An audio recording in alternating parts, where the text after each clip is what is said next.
This podcast is part of Another Happy Studios, the home of podcasts with passion. Hello, and welcome to Still Got Legs, a Doctor Who Rewatch podcast brought to you by Another Happy Studios. This week, a familiar face returns, so don't turn your back, don't look away, and whatever you do not blink.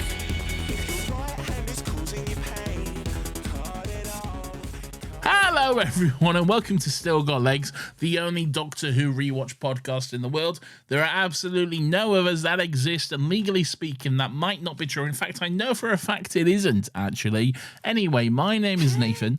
As always, I'm joined by my wonderful companion Lawrence as we go on this fantastic journey through time and space and rewatch all of Doctor Who.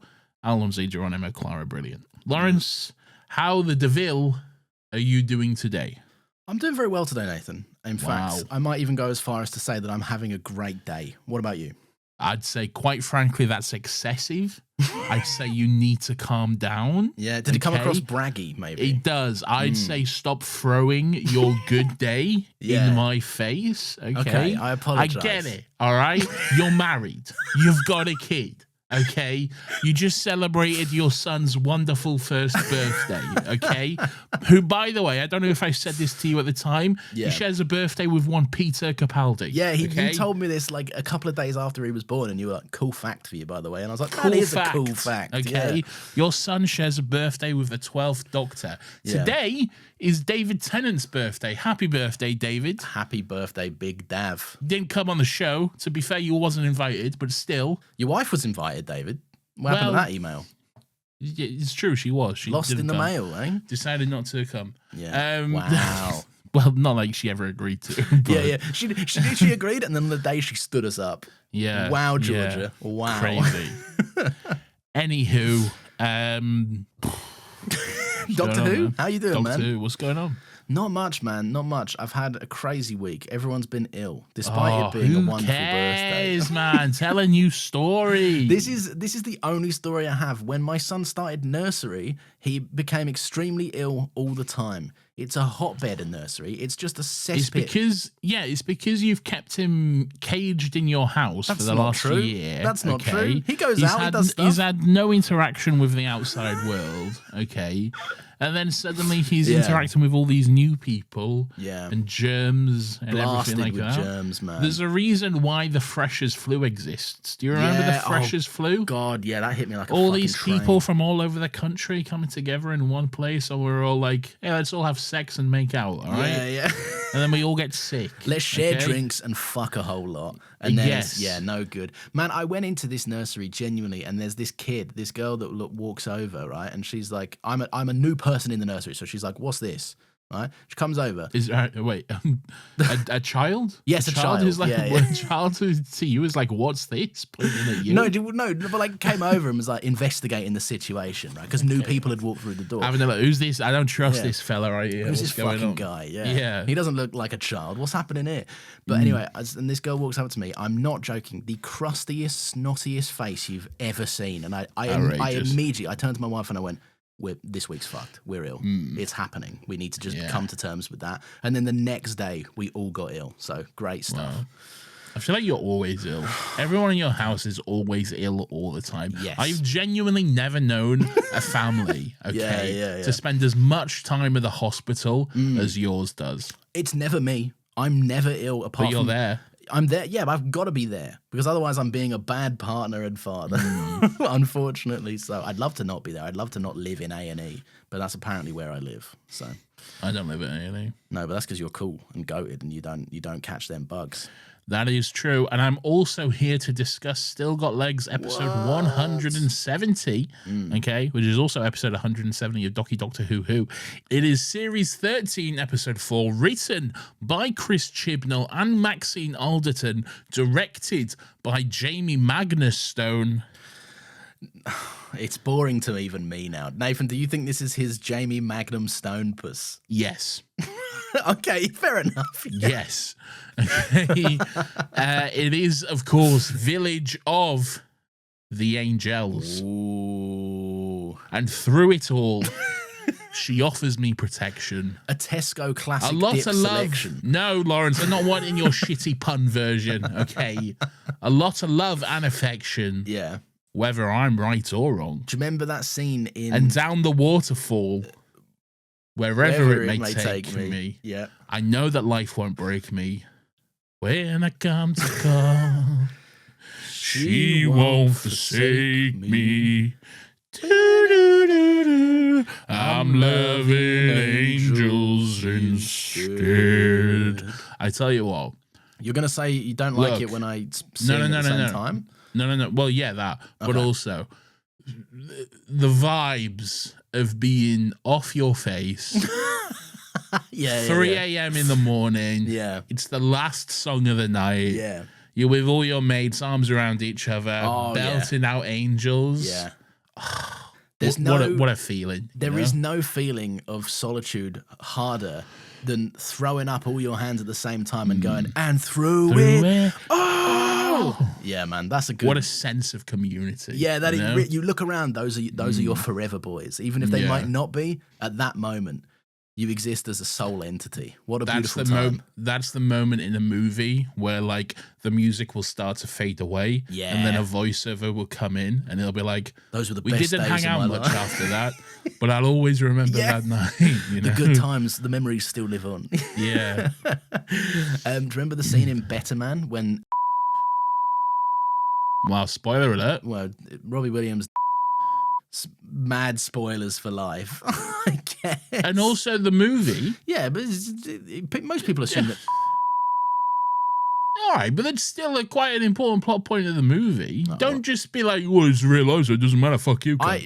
Sometimes you care about me spoiling things and other times you don't. I'd love the guidebook. I'd love for you to tell me what... Don't spoil things. I spoil stuff all the time. Well, don't. I'll do another one right now. Bruce Willis is in Sixth Sense. I'll do it. I don't care. Darth Vader's Luke Skywalker's dad. I'll do it. I don't care. Stop doing it. Stop spoiling stuff. I won't do it. I won't stop. I'll spoil stuff as well then. What stuff? All right. No, no. Yeah, exactly. That's not fair. That doesn't count. The shoe's on the other foot now, isn't it? All right. I'll bleep all those out if that makes everyone feel better. I apologize for the people on stream that I just spoiled stuff for, but I'm sure you knew about Luke Skywalker and Darth Vader. Most people do. Yeah, but maybe they didn't know about Robbie Williams is a monkey. That is fair. Anyone that I spoiled that for, you get to spoil one thing for me. Please, not for all mankind. That'd be good. Spoil Beef Season 2. Oh, don't do that. Go on. Spoil Beef Season 2. I'm not looking at the chat for a long time now. Anyone's seen it. No one cares about beef apart People from like beef, man. Beef's a good Name show. one person. Me. Not enough to have seen the second season or know that it was coming out. But I do like that show. No one cares. Nathan, you alluded to your feelings on this, that this might be Jamie's magnum stone puss. Would you like to share your general thoughts, or would you like me to? Lawrence, you're absolutely correct. I'd love to hear your general thoughts on this episode of Doctor Who. Which is, of course, Village of the Angels, Lawrence. And it is, of course, Series 13, which is also known as Flux. Very good.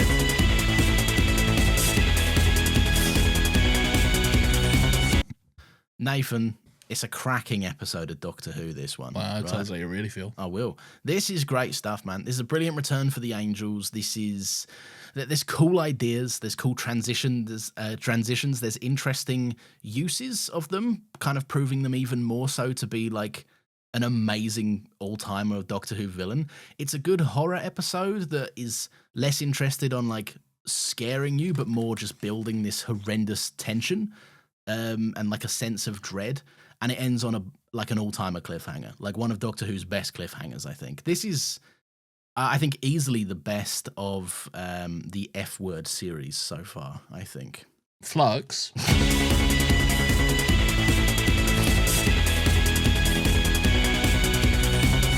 Yeah, Flux.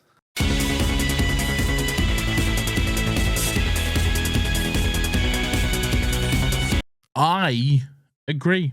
Lawrence, this is goated with the sauce. Yeah. This is cabrito con la salsa. Well, that's been a while since you dusted that one off. I like Lawrence, that one. shut the fuck up, okay? Well, fuck, man. This is truly a certified bangor, if there ever was one, okay? Yeah. Look, it's It's very good. Here's a hot take. This is better than Blink, okay?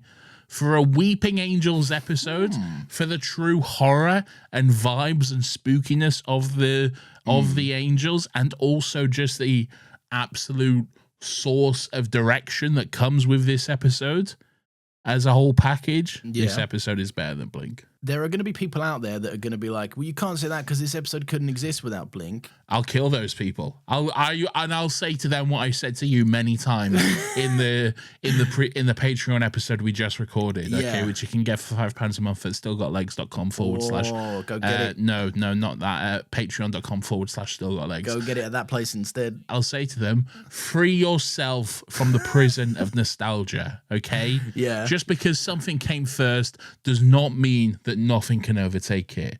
Okay. I would agree with that. And in this scenario, it's a rare situation where I agree with you. I think this is better. I think this is it plays into the horror aspect more. It does more interesting stuff with the direction of the episode. There's some moments in this that I was watching and I'm going, fuck, that's cool. How has it taken someone that long to do that? It seems obvious, but it's awesome. And to see it realized is great stuff. Yeah, I don't disagree. I think this is awesome. And it's nice that the Doctor's in it more, because the Doctor's barely in Blink. So, yeah, exactly. Yeah, the Doctor actually gets to do stuff. And it's got some interesting side characters. So I'm excited to talk about them. Name one of them. Jericho? Is that his name? Mr. Gibbs. So who's Mr. Gibbs? It's from Pirates of the Caribbean. Oh, is he? Okay. Yeah. I don't remember. Mr. Gibbs. I haven't seen those movies He's in Jack long Sparrow's time. mate. He's like, it'd be bad luck to bring a woman on board. Indeed, yes. I think it's a very good episode. I think it's so well directed. Some insane shots and direction in this episode. Like, bro really did put his whole Magnum Stone pussy into this episode, you know? It's off the chart. Yeah. I was going to say off the Chizards for some reason. Off the Chibzards. No, off the Chizards. No, but I said Chibzards, Nathan. All right, I'm doing a triple. Well, you ruined it. No, okay? I made it better. I made it work. You ruined it. Ridiculous. Right? Absolutely. Ruined it. No, I made it cooler and you just can't handle that. Lawrence, where do we open up? Let's move on from you fucking making cool dragging jokes. the good name of this podcast through the mud. Okay? Nathan, we're opening up on a house on the hill, not a castle on the hill like Ed Sheeran might suggest. Whoa, a house on the hill? Yeah. Called me that guy. Who's that guy? That guy makes that show about a house on a hill. Who's the guy that makes a house on a hill show? The House on the Hill show. No, I don't know what this show is. The Haunting of the Hill House or some shit. Why do I know? The Haunting of the House on a Hill. I'm gonna have to fucking Google this. Mike Flanagan, thank you. Yes, oh, okay. That's got me back. Mike Flanagan. The Haunting of the Hill House. Yeah, that's what I'm saying. That's what I said. I don't know who this. I don't know what this show is. It's you wouldn't. It's too spooky for you. I don't like spooky business. I'm scared. You won't be able to handle it. You know, apart from like when like one's getting fucking Oscar bait talk, then you're like, oh, I want to watch it. But what's that one? Name that one. Oh, Weapons. Okay, yeah, I did watch Weapons. Yeah. There you go. And you were scared to watch it, wasn't you? I was scared to watch it. There you go. See? I've got you, cunt. I've fucking got your number. Sometimes I gotta say something just to see. But in my defense, I would have watched Weapons anyway because I watched Barbarian that I liked, and I told you to watch Barbarian. But that's the same story though, wasn't it? You still like, it was. Oh, I'm scared, but people are talking about. it. Well, I want to be interested in. I want to see what people are checking out and thinking is movie, good. But I'm scared of movies. But I like movies. I get scared of them, man. Listen, Nathan, I'm scared. Wait, I've lost my Keir Starmer voice. Hold on. Let me get it back. Give me it. You can do it. What, me? Give me it in. Oh, Donald, I don't. What if he shouts at me? No, I've lost it. As is Nathan's go-to, he's very good at impressions of other people's impressions of things on SNL. Yeah, it's true. It's true. Nathan, there's a geezer doing a test. It's November 21st, 1967. Well, you know about those sequence of numbers. I know November 23rd, 1963. No, Nathan, 6-7. Oh, okay. Doing a 6-7 joke. Mm. No, you didn't want to do it. Didn't want to engage in that one. Quite frankly, it made me want to kill myself, if I'm being honest. There's a lie detector test going on, and it's going haywire. Claire, it's not. I wouldn't call it a lie detector test. This is like a cunt, but I'd call it a polygraph. Okay, well then go on, be a cunt and call it a polygraph. Then. I will. It's a polygraph. What's the polygraph doing? It's going haywire, Nathan. Yes, because Claire is here. Now, we first saw Claire in the first episode of Flux.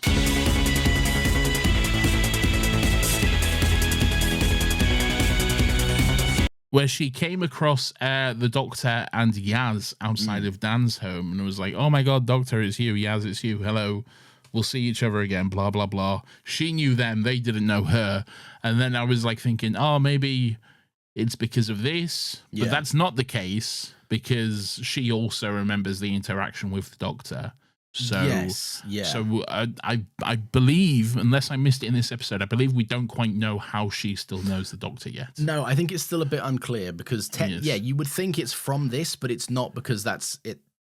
Because she refers to this. They speak about those moments. Yeah, they speak about this. They regard each other. They do, yeah. So, strange. So that's still a mystery that's up in the air. Yeah. However, yes, Claire is here, and she's no longer in Liverpool in 2021 because last time we saw her, she was touched by a little angel.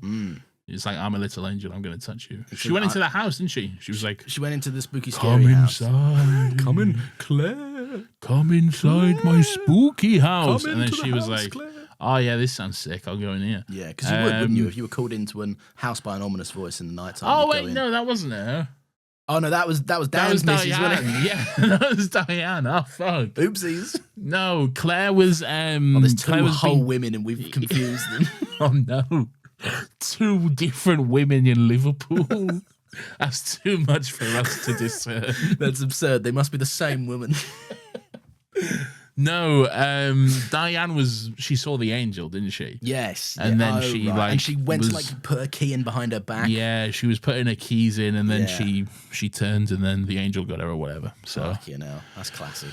That's beautiful stuff. That's classic. That's an angel's MO, I've got to tell you that. If it was me, I simply would just never turn around from a weeping angel and win. Indeed. Yeah. Anyway, so yes, so this is where she's ended up. So we see, Claire is here in this village.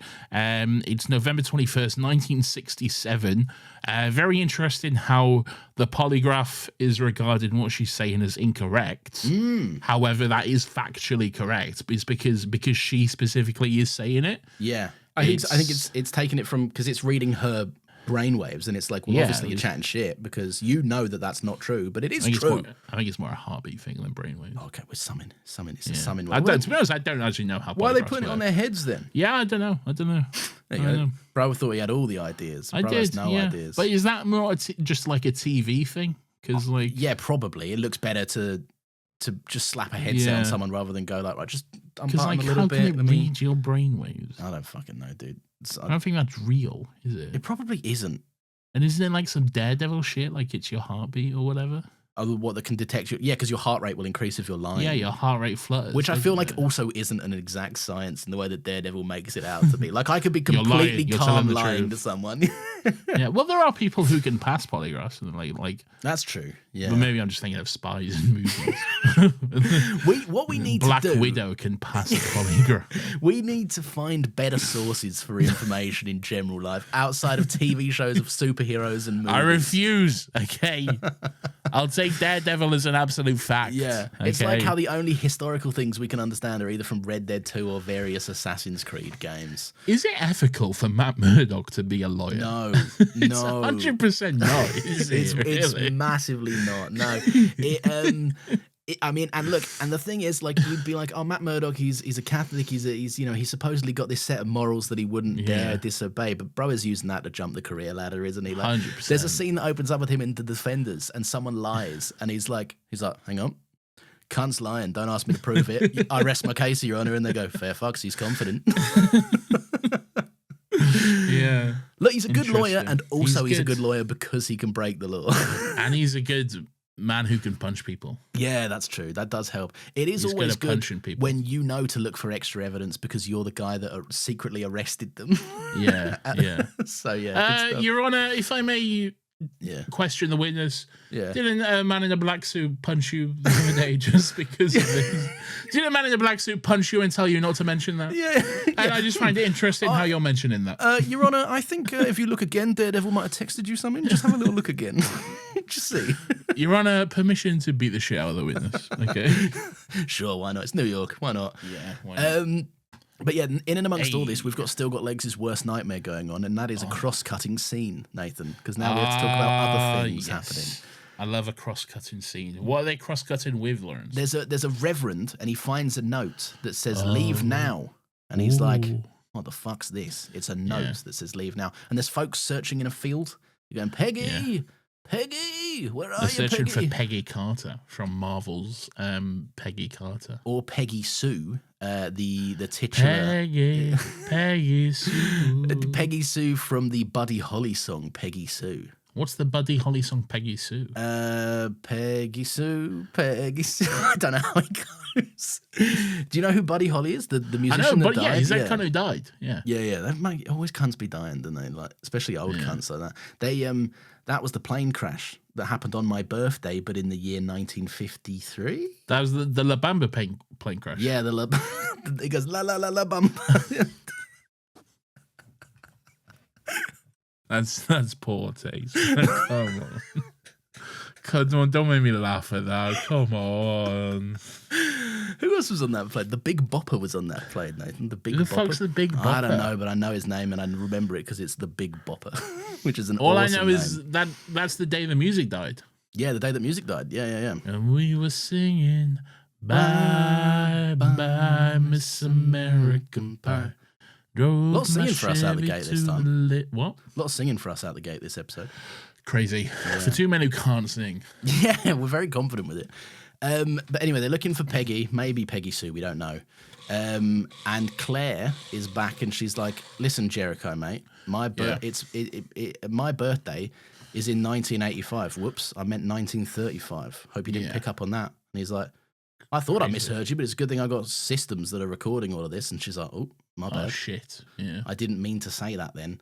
Really hope no angels break in and then we never get to listen to these recordings or whatever. Yeah, that would be bad news. That'd be crazy. But the machine's still going haywire. It's scanning brain / heart because she's rates. lying, Lawrence. Yeah, she's doing fibs. She's a dirty, rotten liar, all right? Because her birthday's not 1935. Mm-hmm. She's from Liverpool in the future or whatever. Yeah. So quite frankly, she should be burned at the stake. I think so, yeah. People shouldn't be lying. It's bad. Exactly.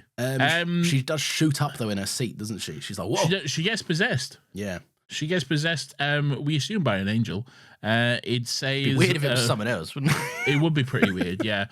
She has like a big fucking... what's the word I'm looking for? A certified hash brown moment. No. One of my favourite memes of all time, and it's nowhere near as popular as I want it to be, is a picture of a very dramatic zoomed in McDonald's hash brown, and it says in the meme text, "This is a certified hash brown moment." I've never seen that. Okay. That's fair. Okay. All right. Well, I'm glad you enjoyed that. Anyway, no. She's saying blah blah blah. There is no time, not anymore. The end begins now, and there will be no escape. Not this time. Not for her. Not for them. Not for you. Ooh. And then whatever has possessed her seems to leave. The demon leaves the body, as it were. Yeah. And it's just Claire, and she repeats the line from last week. The angel has the TARDIS. Bloody heck! That's the line they said last week. Did you catch that subtle Easter egg? I mean, I literally just said. I'm just checking. I wanted to make sure you got it. You don't need to. I just said it. Okay. It's the Sting, Nathan. It's the Doctor Who theme song. How's it go? La la la la la la. Bamba. La la la la la bamba. La bamba. La bamba la bamba. Yeah. That's how it goes. The TARDIS is whizzing through the vortex, Nathan. Looks great. This era should show more TARDIS whizzing through the vortex scenes because they always look sick. Yeah, that's fine. Have you seen the movie La Bamba? No, I haven't, no. You should watch it. It's a good movie. Is it a good movie? The Legend of... Wait, no. I was going to say The Legend of Ricky Bobby, but isn't that Will Ferrell movie? Talladega Nights? Yeah, I think it is, yeah. What is La Bamba... But that's exactly what my head went to as well. Yeah, is he not that? La Bamba, the legend. Or the ballad of... Might be the ballad. The movie's just called La Bamba. What's the guy called? Is it not Ricky Bobby? I'm going to say the legend of Ricky Bobby. Yeah, which is the Will Ferrell movie. That's Talladega Nights, isn't it is. Yeah, with John C. Reilly. Why have I got those two confused? I don't know, but that was the most bizarre case of parallel thought because we must have had this conversation before because that's exactly what I don't think so. Is it not? What's the La Bamba guy's name? I did know this. Maybe La Bamba. Yeah, it's La Bamba. Louis Valdez. Oh. Not Ricky Bobby. No, not Ricky Bobby. Crazy. Sometimes we just say shit, don't we? And that name makes more sense. Yeah, it does. Yeah. Oh, dear. Okay. Crazy. Well, fun. Well, there you go. Yeah. I guess I was wrong. We've all learned something today. Anyway, yes, in the TARDIS, the angel is like flying the TARDIS. This is just like, it looks sick. Seeing the angel just like dash about the console as like lights flicker on and off and stuff. And Dan, the Doctor, and Yaz are like all backed into the corner looking quite scared and stuff. Really good. It's a great sequence that they're just like paralyzed in fear. They can't do anything about it. Like, if they get too close, imagine the scenario of the angel zaps them out of there. By TARDIS. I mean, the Doctor even says especially whilst they're in the time vortex, it's even more dangerous because like they could end up literally fucking anywhere. Yeah, exactly. That's fucking awesome. And she'd have no clue where to get them, basically. It's so cool, man. It's a great little moment. And I also like that they keep adding in these fucking freaky, disconcerting moments that the angel keeps looking over at them. Yeah. Like to like hold them back in a way. Yeah. Like to make sure that they're not just going to go and try and get the jump and I guess, I don't know, smash a vase over the angel's head or some shit. But the Doctor's got some doohickeys and she can connect up some bits and bobs to, I guess. She basically grabs two wires. Yes. Two big wires from either side of the TARDIS, shoves them in her brain and is like, get wrecked, cunt. Get fucked, yeah, which is quite awesome. It like reboots the TARDIS and therefore ejects quantum life forms. I think she says something like that. But then they can't go anywhere in the TARDIS. The TARDIS is landed and it's like a bit kaput or whatever while it reboots. So they go and they're like, better take a look outside. Why not? Yes. So they landed. There's some good Dan comedy going on throughout that scene.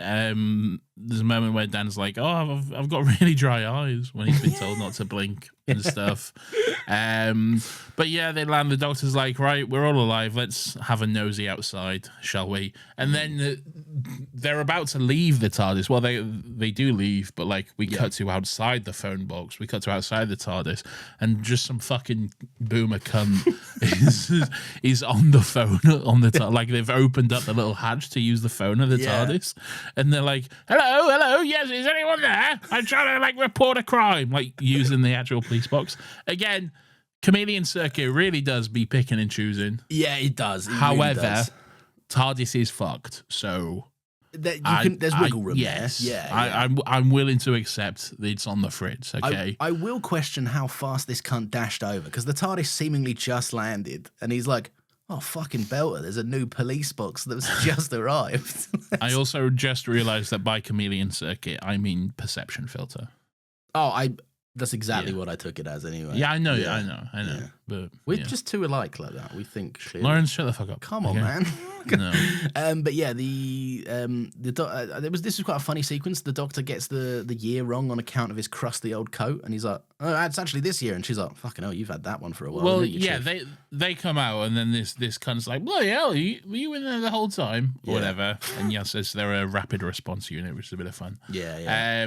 But yeah, the Doctor's ascertaining the date, has a sniff of the air and this guy's coat, and puts it at like 1949, I think. Yeah, a bit. But then he's down. like, "How dare you? It's 1967 or whatever." Fucking hell, bro. Like, wow, you smell. Yeah, bro, he needs a shower, man. Yeah. Let's take a quick break and listen to some truly angelic ads. The doctor kind of is musing around and having a little look about, but the old fart is persisting. He's asking questions. He's like, listen, who's in charge? I liked this. Dan's a little bit flustered, doesn't know how to answer the guy, but Yaz brings back the return of the flat team structure line, which is great. Yeah. It's a flat team structure, she says. This cunt's horrible, I will say. Yeah, he's a prick, isn't he? Yeah. This guy, he's so mean and nasty. I don't like him at all. Yeah. But yeah, they basically say there's a little girl missing, 10 years old. The aforementioned Peggy, who they were yelling at earlier, or yelling for, I should say. And probably yelling at as well, to be honest. Probably. Yeah. Where the bloody hell you been? We'll get to it, but he's also a fucking idiot as well. He's a complete moron. Yeah, he absolutely is. In and amongst all of this, Nathan, the Reverend goes over to this woman.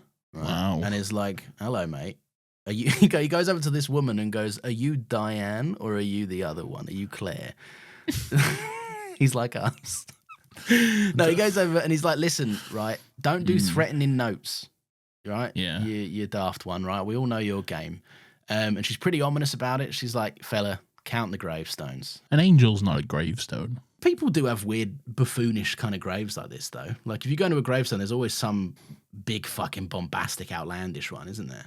Maybe not an angel, but like an unmarked angel.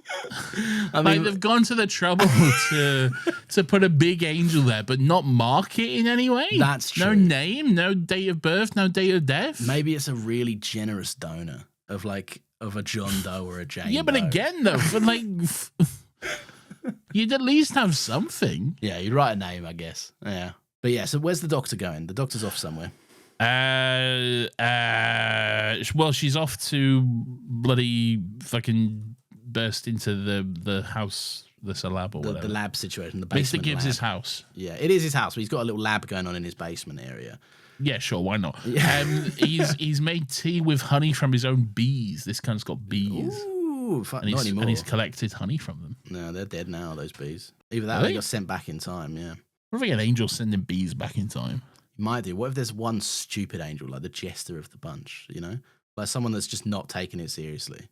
Because every species... Yeah, it would be. If I was an angel, I'd fully just be like, send that back in time, that back in time. It'd be funny. I don't think that's how it works. I'm like, Nathan, you're an angel too. And I'll go, Nathan, look. You go, oh, what? I'm touching bees. I'd send you back in time. Oh, come on, quite frankly. You'd be like, whoops. Oh, he's gone. Fuck, sorry. But realistically, is anyone mad about this? No, we'd be fine. We'd thrive as an angel community after that. Yeah, you'd all bond harder in a way that you never thought was possible. This is quite a little funny scene. They crazy. The doctor's like, he's like, the door was bloody locked, and the doctor's like, it weren't, it was open. And he was like, no, it wasn't. It was locked. And the doctor was like, yeah, it was open after I unlocked it. It's just a fun little exchange. The doctor's like, let's not get bogged down in the order in which the door was locked and then unlocked, all right? Don't be weird about this. That's pretty fun. His name is Eustachius? Eustachius or something? Eustachius? Crazy. Whatever it was, it's awesome. That's good name. The doctor's very envious of that name. Yeah. So, would you like a name that ludicrous? Would you think it would, like, is it unique to you, or would you be like, I mean, yeah, it's unique, isn't it? It's something. Yeah. Like you say Jericho, you say Eustachius, I don't know how to pronounce it. Eustachius Jericho, and like you look up at that name, don't you? Yeah, you do. If you hear that being called out, you're like, I gotta see this kind. What kind of a prowess of a fella owns that name? Jericho, Eustachius Jericho. Yeah. Let me get a look at this. Yeah. This guy means business. Where's this guy? So the doctor recognizes Claire. She's like, I know you were in fucking Liverpool and you weren't Diane. And she's like, yeah, that's true. But Claire heads off, right? And the doctor's like, what? She heads off? Yeah, she heads off. She goes off somewhere, and the doctor notices sketches and stuff. This is when she's poking around in the lab, seeing what's going on. Yeah, I guess you're right, but just the way you say it, like the doctor. There's not that much of import going on here. No, I know, but it's just like one after the other like that. It paints a picture. The doctor incorrect. goes, I know you, and Claire just wordlessly goes, Claire just gets up and leaves straight away. I'm offended by this. Yes, but there's a drawing of an angel. There's a drawing that Claire has seemingly done of an angel, and the doctor's like, oh shit, no, and then like rips it up and throws it into a fireplace. A fireplace which is not lit, mind you. Yeah, I'd light it if I was. Which is their downfall, I'd say. You gotta light that bitch up, you know? Don't just rip it into 4 equal, easily repairable parts, you know? You'd at least want to take a shredder to it, wouldn't you? Yeah, shred that bitch. We've all got shredders in 1967. No, but you can use the manual shredder, the hands. Yeah, I guess, yeah. Do you do that? Are you of the old man belief? I am, by the way, so don't rinse it too hard. The old man belief that when you rip up like an official document, like a hospital letter or a bank statement or something, that you should like rip it into shreds before you chuck it in the trash. Can't say I really give it that much thought, if I'm being honest with you. It's also a paperless world these days. So maybe I just need to change my settings. Yeah, you need to select email only. Yeah, yeah, that's true. But I feel like I'd miss things. So, well, what if you don't check your email? I don't. Do you check your email? Are you one of these cunts who's like inbox 967,000 or whatever? No. Those people. If I see like your phone and you've got like that red. Like a notification badge and it's like plus or something. 1,000 plus. Kill yourself. What are you doing? I don't know how you live with that. At the very least, just go and click select all open. Markers. You're not gonna fucking get through that. So just mark them all as red. Man. What are you doing? Just at least get rid of the notification on your phone. What's happening next? Oh, the priest is counting tombstones. Yeah, and then he's like, no, I'll tell you where we were. Claire's gone to wash her face. Yes, because she's an angel. Yeah, she's a secret angel. Tell you what, great moment here. Just visually, great shot. This is when like the camera, like she walks into the bathroom and the camera like pans around her, and then like it goes like around her back and then like becomes the mirror. Yeah, kind of awesome. sort of thing. Like I'm not describing it well, but just like the visual style of it is just really well done. Yeah, it's really interesting. There's several moments in this where like the shot is so much cooler than it needs to be. And I'm really chuffed with the extra effort they put into making some of these visual moments pop a little bit more. Yeah, it would be. But yeah, so are you. You just said as much. Oh, cinema. Fuck's sake, man. Oh, the camera's moving. I like it. I like it when the camera moves. Fuck's sake, dude. That's you. You're That's like, not can me. I log this on Letterboxd? I will be like that. Yeah, don't get me wrong. When we get to them Doctor Who specials a bit later on, I'll be like, "These loggable? What specials? There's the Power of the Doctor. I'm sure is loggable. I'm sure it's loggable. Day of the Doctor's loggable. So, did you log it? Probably when we watched it. That was years ago. I can't remember now. It wasn't years ago. It was years ago. It was a year ago. A year and a bit. A year and change. There you go, year and change. But that's not years. Oh, God, fuck off. Has to be at least 2 years for it to be years. All right, well, that is how saying years works, plural of year. Yeah. Yeah. Is that fun for you? Do you like doing stuff like this? Is it really fun to break it down like this? Yeah. Yeah, it's very fun. Great. Well, I'm glad you're enjoying it. I am. I'm having a wonderful time, to tell you the truth. Nice. Yeah, so Claire's an angel. Is it Claire or Diane? No, it's Claire, yeah. She looks in the mirror and then she sees a big old pair of wings on herself. Yeah. She's like, fucking hell, I'm an angel. This is crazy. Yeah, I'm loving angels instead, she says. That's sick, yeah. And through it all. So, yeah, Yaz is actually being a useful cop. Great stuff. Love this. Really, really interesting stuff when Yaz is walking around. She's trying to be, but this cunt gets in the way, yeah. This cunt's like, why are you asking these helpful questions? Yeah. This is stupid and will do no good. Idiot, yeah. What a fucking moron. He's like, she's asking like helpful questions like, what is she like? What does she do? Whatever. He's like, how the fuck do I know? Yeah. My own granddaughter or whatever. Yeah, like, dude, you suck, how am I supposed to know any of this shit? All right, she's 10. What more is there to know? Like, all right, well, you're a nice person. Yeah, it's. I think it's like the line or something he says where he's like, "Oh yeah, she's 10. What is there to know?" Like, fella, a lot. Yeah, like, so much more than you've got to say. You fucking dull cunt as well.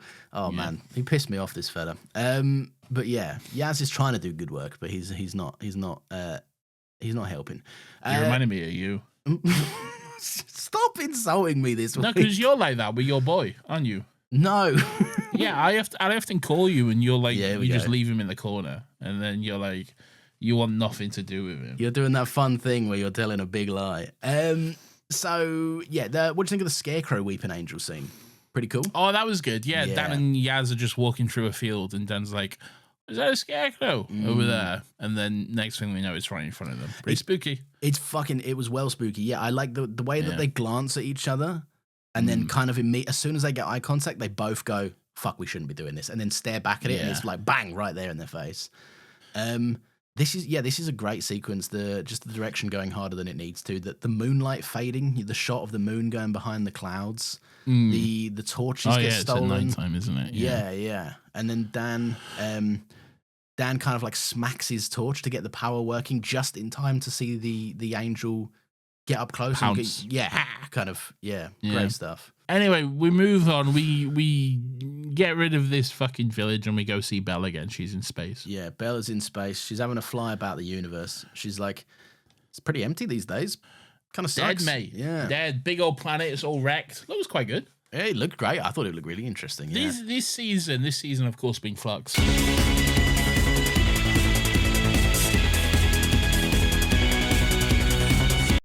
It looks both beautiful and shit at the same time. Like, they really, I don't know. They're like, we can do some great visual stuff here. Yeah. But also, we can't. Yeah.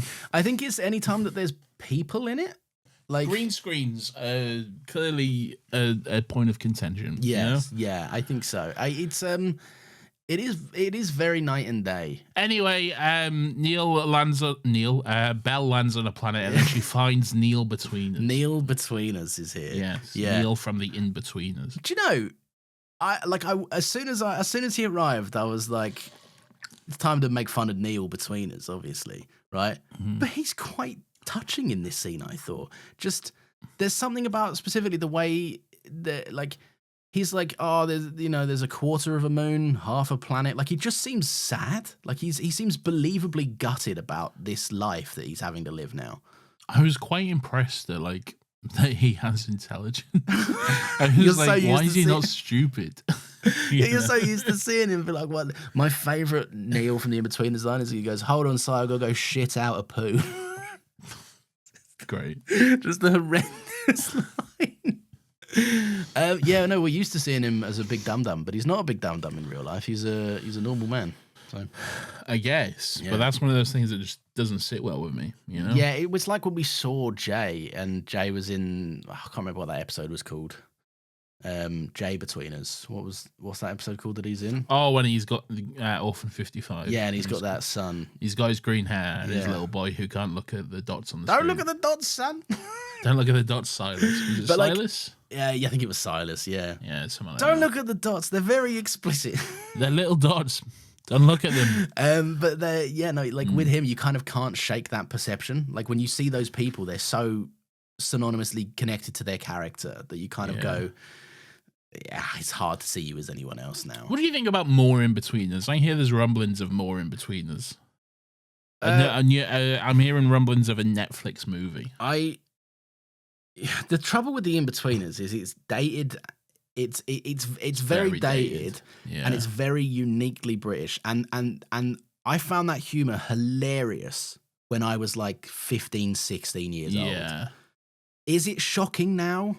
Not really. Like, when you watch the In-Betweeners, you go, oh, at the time, saying stuff like that on TV was nuts. But now it's like, I don't feel like it's that nuts. Like, when there's shows like The Boys out, saying stuff like, well, she wanked me off, like, it's just not shocking anymore. Was the ideal of the In-Betweeners shock value? No, it wasn't. It wasn't shock value, but there definitely was an appeal to it that it's like, we're rude. We are how teenage boys actually talk to each other, as opposed to what movies say that teenage boys talk to each other like.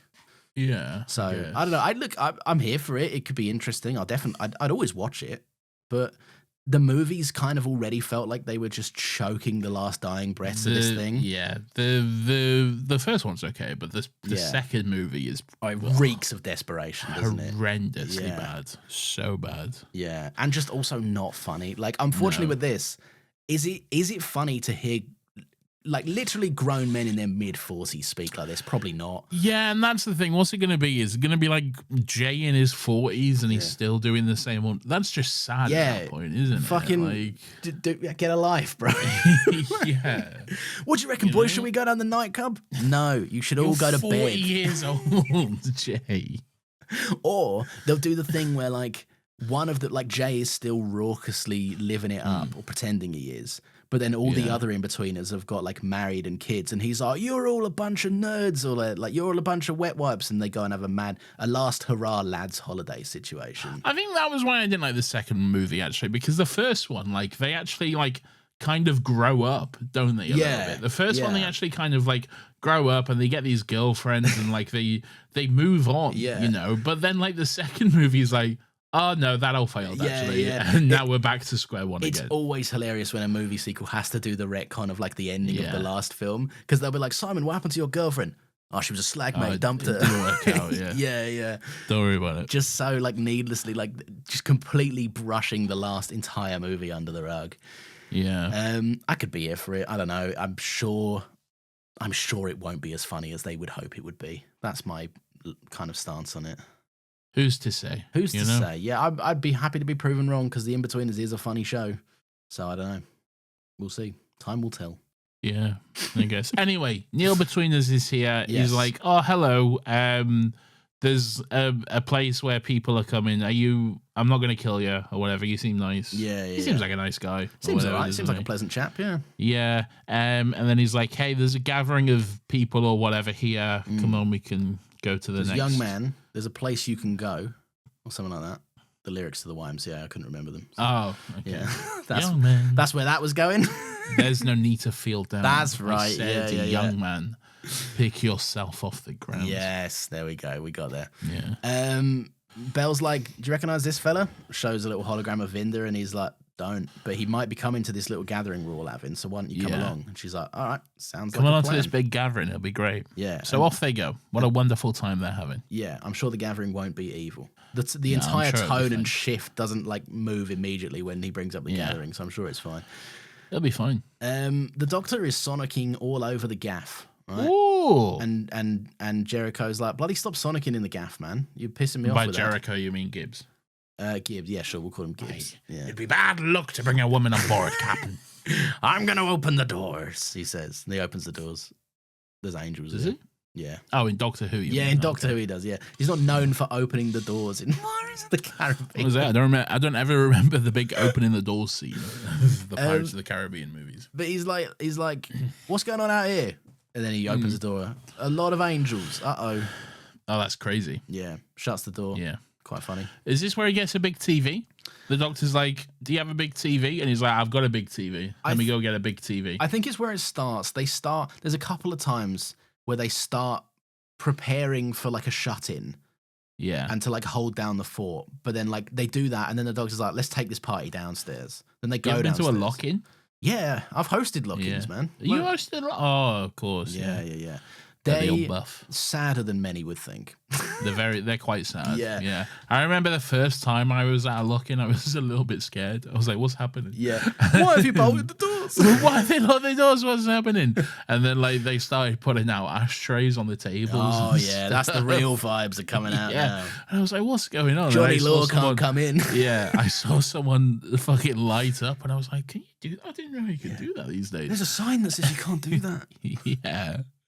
And I was like, "What's happening?" And then my mate was like, "It's a lock-in." It's fun. I was like, "Oh, I've never done this." Yeah, no, lock-ins could be fun, but then like they very quickly lost their shine when like literally every single alcoholic that came in every single day would be like if they were there 5 minutes past leaving time, and I was like, "Hey, leave so I can go home," they'd be like, "Nah, let's have a lock-in," and I'd be like, "Let's kill you. Fuck off, dude. Leave the fucking this is a job for me. I'm not having fun." Crazy. I remember saying that fucking they're weird things, lock-ins, when you think about it. They are weird, yeah. They're like, "Hey, there's this law that pubs can't can't operate past this point. Yeah. So we just say, fuck you. Don't worry about it. We'll do it. What if we continue to operate and no one cared?" Almost makes the law seem redundant, doesn't it? Yeah.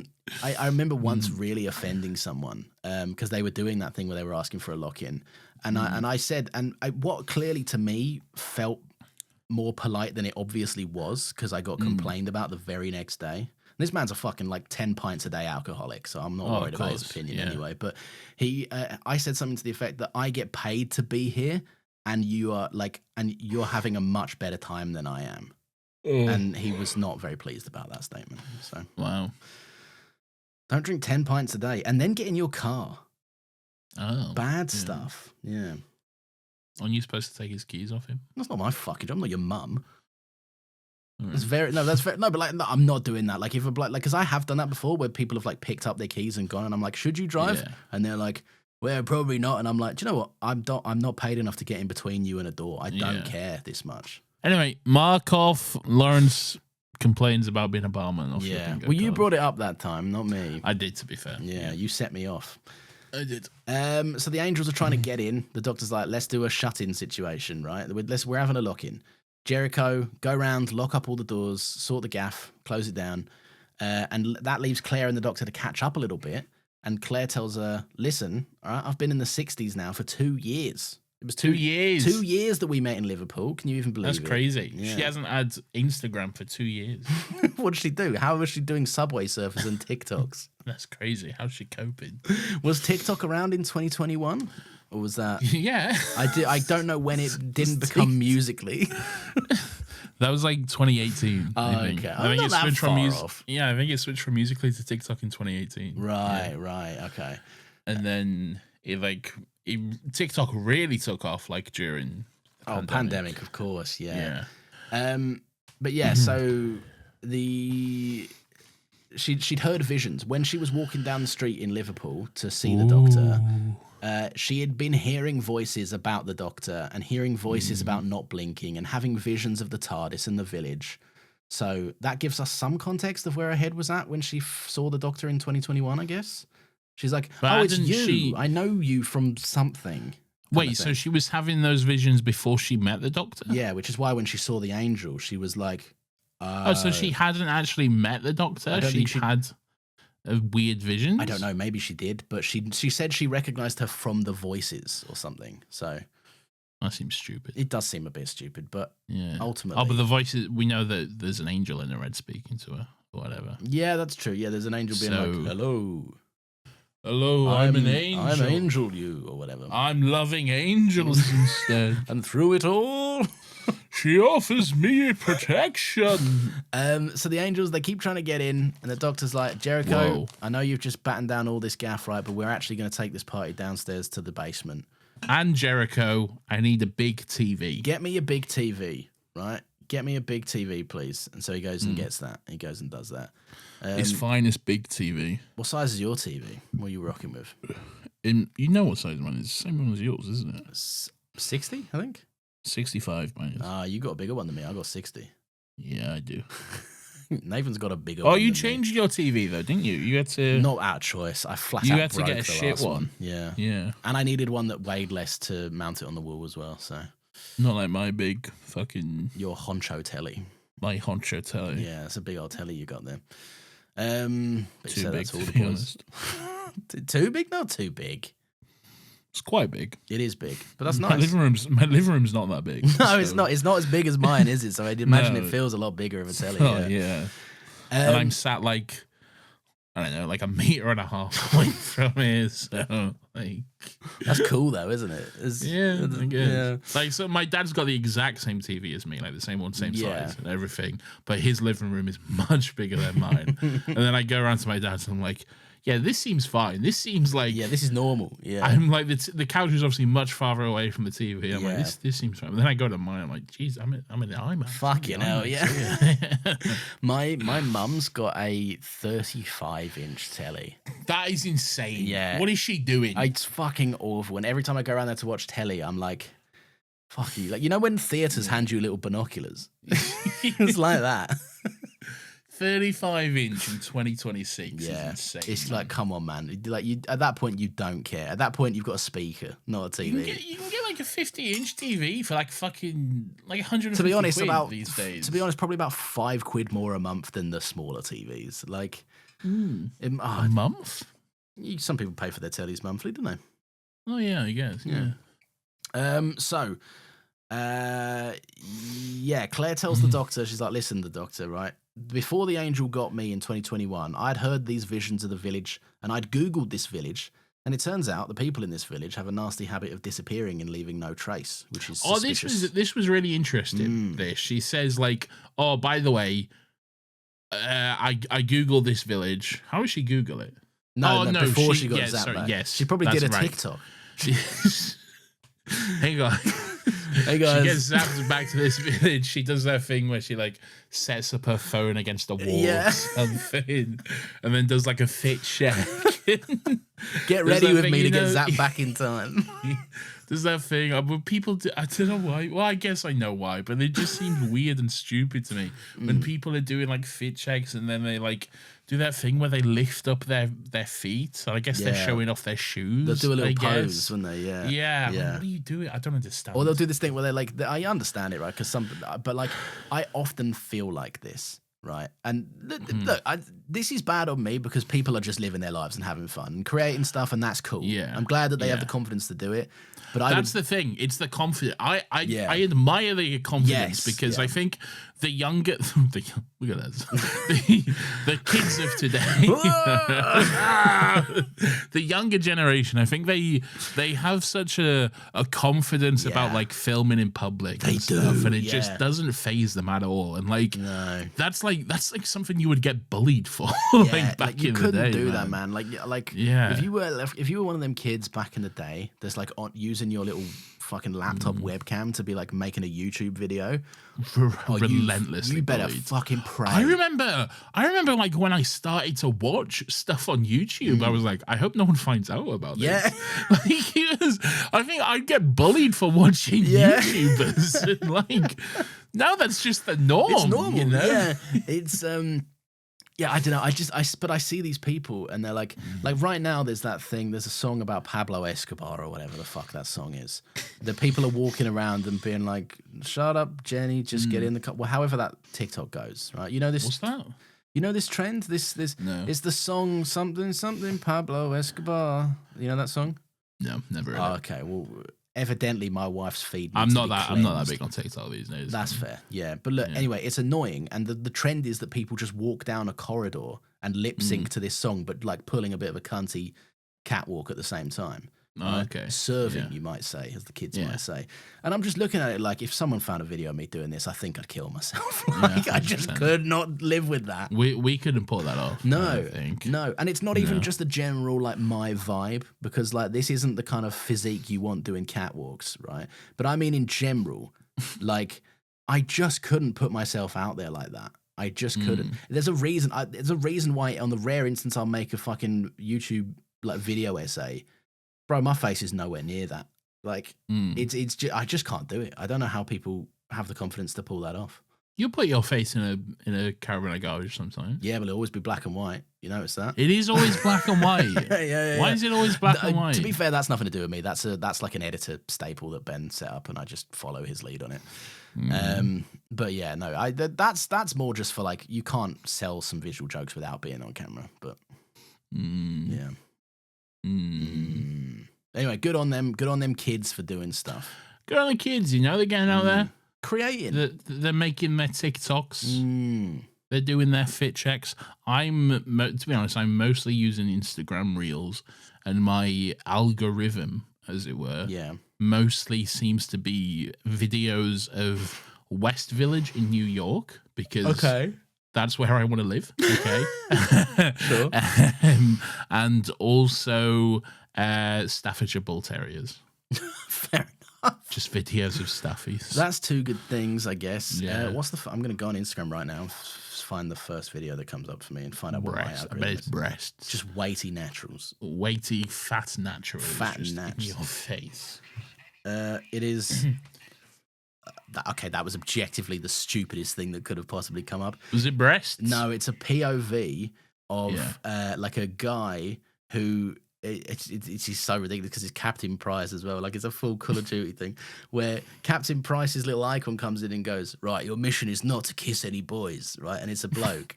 And he turns to the nearest bloke on the bench and kisses him, and Captain Price goes, what are you doing? And it cuts out. That's very It's quite funny, to be fair. Of course, he also has Call of Duty memes. Yeah, or this, never give a shark mineral water. Okay. This kind of shit makes sense for you, I guess. It's just brain rot nonsense, man. It really is, yeah. Sorry. All right, well, there you go. I regret that. What's on your algorithm? Yeah. Let us know. Is it weighty naturals? Is it weighty? Is it weighty breasts? Is it thick, heavy set breasts? Let us know. Hands over your eyes, more like hands over your ears, because there's some ads coming up. But yeah, so yeah, the Doctor's like, what's going on here, right? There's apparently all these cunts disappeared in 1901, and then again. I think that's a phrase that is said so much. So what's going on here then? Yeah, whenever we come back from us doing whatever, just going on whatever tangent, you'll always go. So yeah, so the Doctor goes, what's going on here then? That's not what happened at all. No, it's not. It's not. Oh fuck! It's so hard not to do it. The Doctor's like, what's going on here? Yeah, what's going on here? Let's get this big TV. Yeah. Let's go down to the basement. Yeah. And then off they pop. Off they pop. Yaz and Dan snap in, and they find themselves. I will say before that though. Yeah. Before that, Claire. Yes, Claire rubs her eye. And much like Amy in Flesh and Stone, or the other one, which name I can't remember, she has that angel dust in her eye. Yeah, not cocaine. The like the actual dust. Yeah, angel dust. Yeah, concrete dust. Dust. I thought that was cool. Yeah, it was nice to see that return. Good stuff. Yeah. I think. Interesting. And like a cunt in a zombie movie who's been bit, she just wipes it away and doesn't tell anyone. Keeps that to herself. Why would that be relevant? There's only killer angels in the room. I'm sure that's information that no one needs. I'm sure it's fine. Yeah, come on, Claire, man. I had high hopes for you, Claire.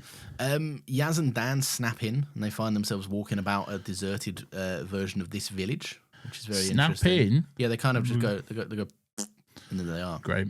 Yeah. Oh, yeah, it's the village, but it's the daytime. Yeah. And then they find a house with some chickens in. Yeah, house with some chickens in, house that's playing a little record as well. Something's going on there. Shut the fuck up. They get out. The Peggy's here as well. Peggy's come downstairs. Yeah, they find the little girl. She's eating bread or whatever. You comes and they're like, "Hey, what the fuck's going on here?" Yeah, and she isn't really saying anything. Never mind that. Sort me a bang up meal.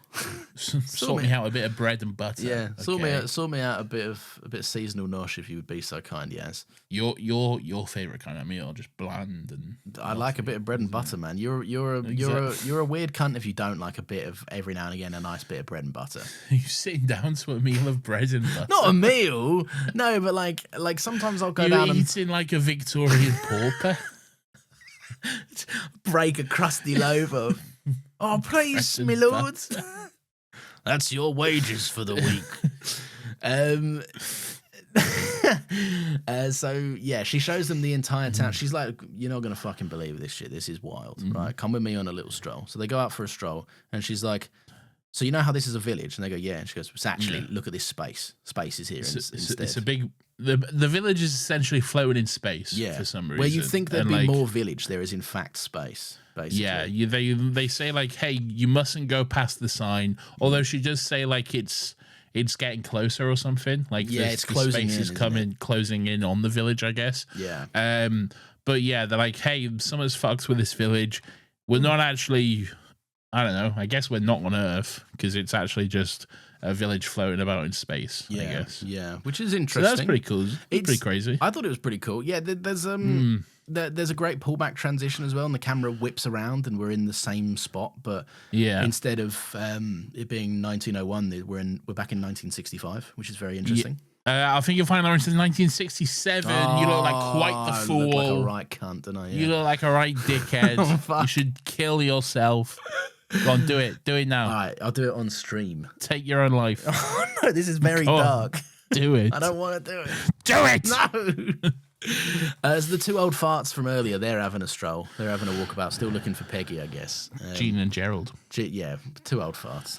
Yeah, I'll tell you what, though. Like, fucking Jean gives him a bit of it. She's like, "Hey. Not barely. I'll fucking kill you, cunt," she says to him.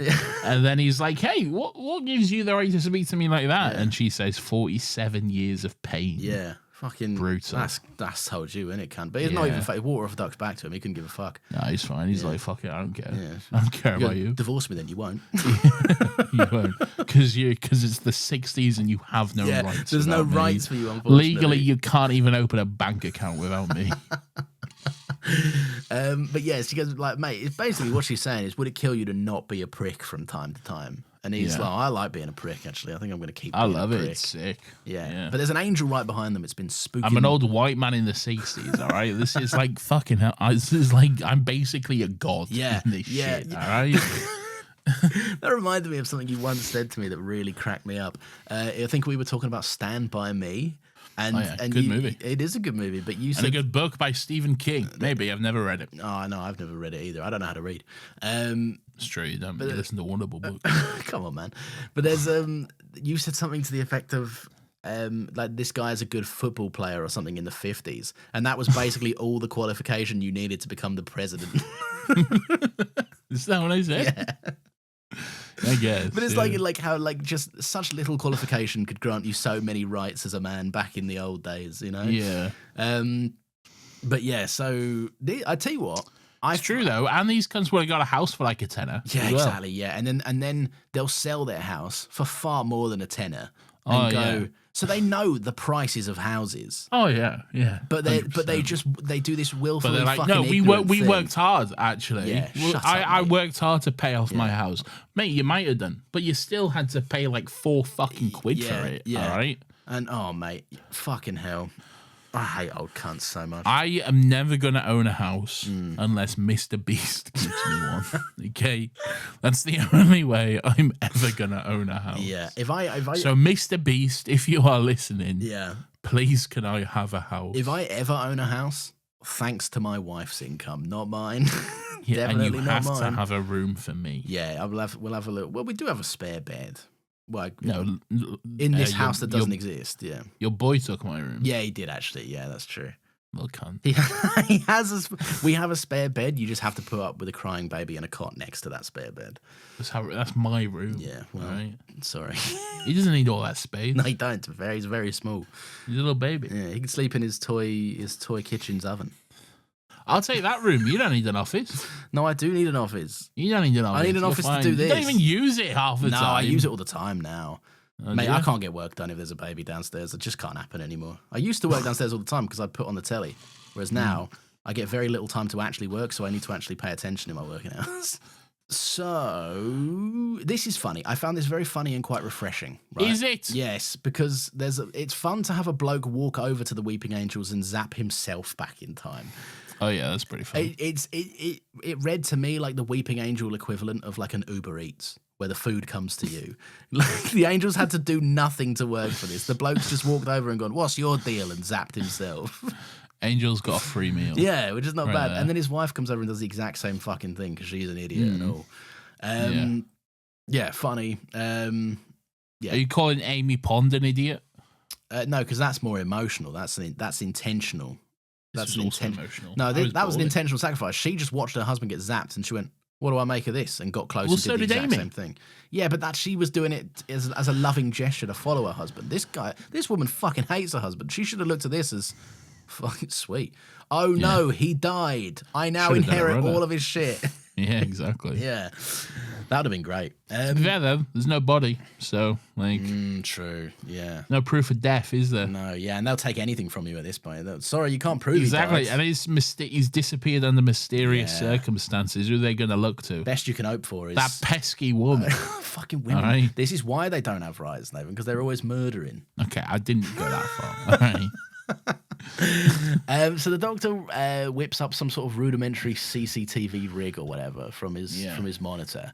How'd she do this? I don't know. Yeah, I think very much they wrote in the CCTV thing and then went, what year is this set again? Oh fuck. Okay. Well, the doctor does some sci-fi shit to rig up CCTV instead. Did they not have CCTV in the 1960s? I feel like probably not. They had CCTV in Captain America: The First Avenger. When? In the Hydra base. They also had lasers and spaceships. Well, they had spaceships. Yeah, they did. Fucking Hydra was on a... Oh, no, it wasn't a spaceship. No, it's it? not a spaceship. No, it's a plane. Yeah, it had a plane with alien shit on it, but it wasn't a spaceship. The alien ship in the Tesseract. Well, that is alien shit. I guess, but like... They didn't put that there. So the Doctor. This is the angel leaping out of the note thing. Basically, the Doctor should have burnt that fucking note earlier. Should have burnt it. What are you doing, mate? Yeah, the Doctor crumples it up, throws it. This is quite sick. This looks so sick. Yeah, big drawing comes to life. Fucking fear her, eat your heart out. Okay. Yeah. This is how it's done. Not some stupid little scribble. All right. But yeah, big angel drawing comes to life. The Doctor like throws it in the fire, then it's all like set on fire and it crumples up and stuff. Looks so cool. Yeah, man. It looks great. It looks awesome the way that the Doctor thinks it's solved, and then it suddenly is just there and it just engulfs itself in flames. Looks sick. But yeah, amazing visuals. And then Claire reckons that they're after her, basically, and she finally reveals her zombie bite. She's like, "Listen, I'm slowly being angel-fied, right? I could get amongst not having this happen to me, but my hands are turning to stone." And she's like, "I think there's an angel in my head as well, because I keep getting visions and stuff." Are you saying that? No. She's saying that. Oh, okay. Yeah. Sorry, was my Claire impression not spot on for you? No, it wasn't. I was confused. I think there's an angel in my head. Because I keep hearing the visions. Stop that. Doctor does the contact thing, and they're on a beach. Yeah. A moody, bleak beach. This looks sick. Looks so good. Yeah. Beautiful shot. I chose the artwork for this episode as this shot. Yeah, I remember you sent it to me. You were very chuffed with it, weren't you? It's great. But yes, so they're on the beach. There's an angel behind Claire, and it's like got its hand on her shoulder. Yeah, and then the angel is kind of speaking through Claire. Yeah, it looks great. And it's like, "Yes, I brought you here, Hello, Claire. It is me, Claire the angel. I'm an angel." But this is quite sick because it's also, again, like there's quite a few callbacks, or not callbacks, just I guess like the same sort of stuff from that Flesh and Stone 2-parter, you know, like the angels using human voices against them, you know, the angels, because they take Angel Bob's voice in that, use it against them and stuff. That's great, and they do it really well with Claire, but the one I actually think I prefer is when the angel speaks through Jericho. Mr. Gibbs? Mr. Gibbs, to taunt him, and just like, what it's saying is... It's bad luck to be having a woman on board, Captain. But it's Is this now or later with Gibbs? No, it might not be now. I'll say this instead though. I really like that he has these are little moments of character that I appreciate from him, because the Doctor's like, "Good on you, mate. Good on you for not being scared of stuff." And he's like, "Mate, I saw some fucked up shit in the war. I'll be damned if a statue's gonna rock my shit." Like, he said he was. What is it? He said he was like first through the gates at Belsen. Yeah, I think he said. Yeah, I've been to Bergen-Belsen. Have you? How was that? Yes, harrowing. Oh. Very, very, very harrowing. Yeah. Okay. Yeah. Not a nice place to go at all. I saw the grave of Anne Frank. Oh, okay. That was wild. Yeah. Okay.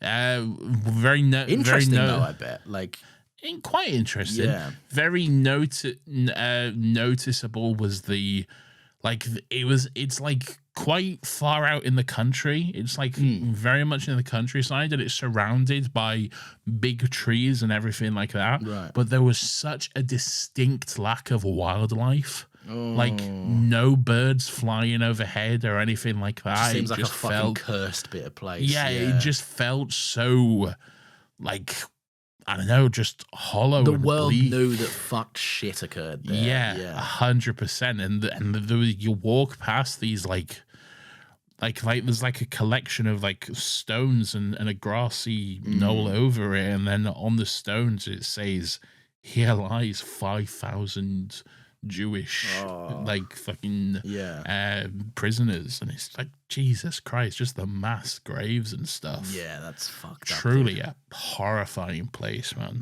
Horrible. My mum has like a real morbid fascination with like tragedy in history, and she like frequently says to me like, She got, not like regularly, she's not a weirdo, but like she's been a fair few times to Auschwitz to like done the tour and the walkthrough and stuff like that.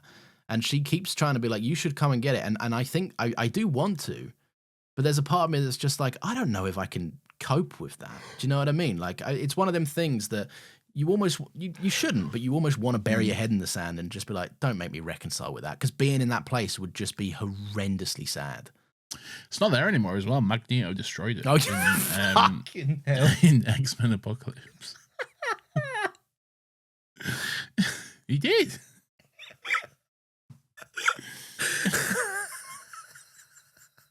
Am I wrong? You're not wrong.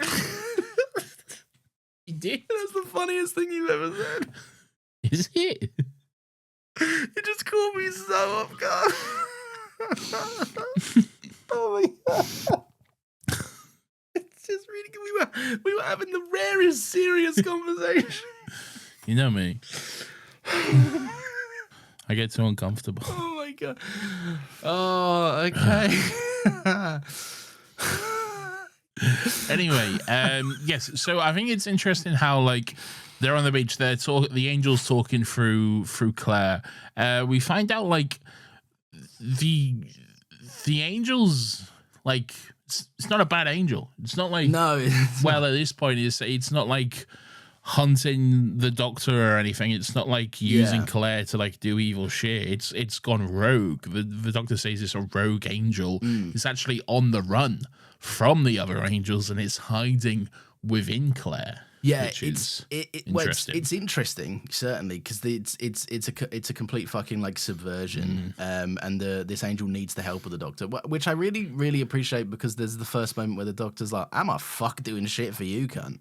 Yeah. But then it turns out that they kind of they make sort of a bargain situation, like the angel's offering information.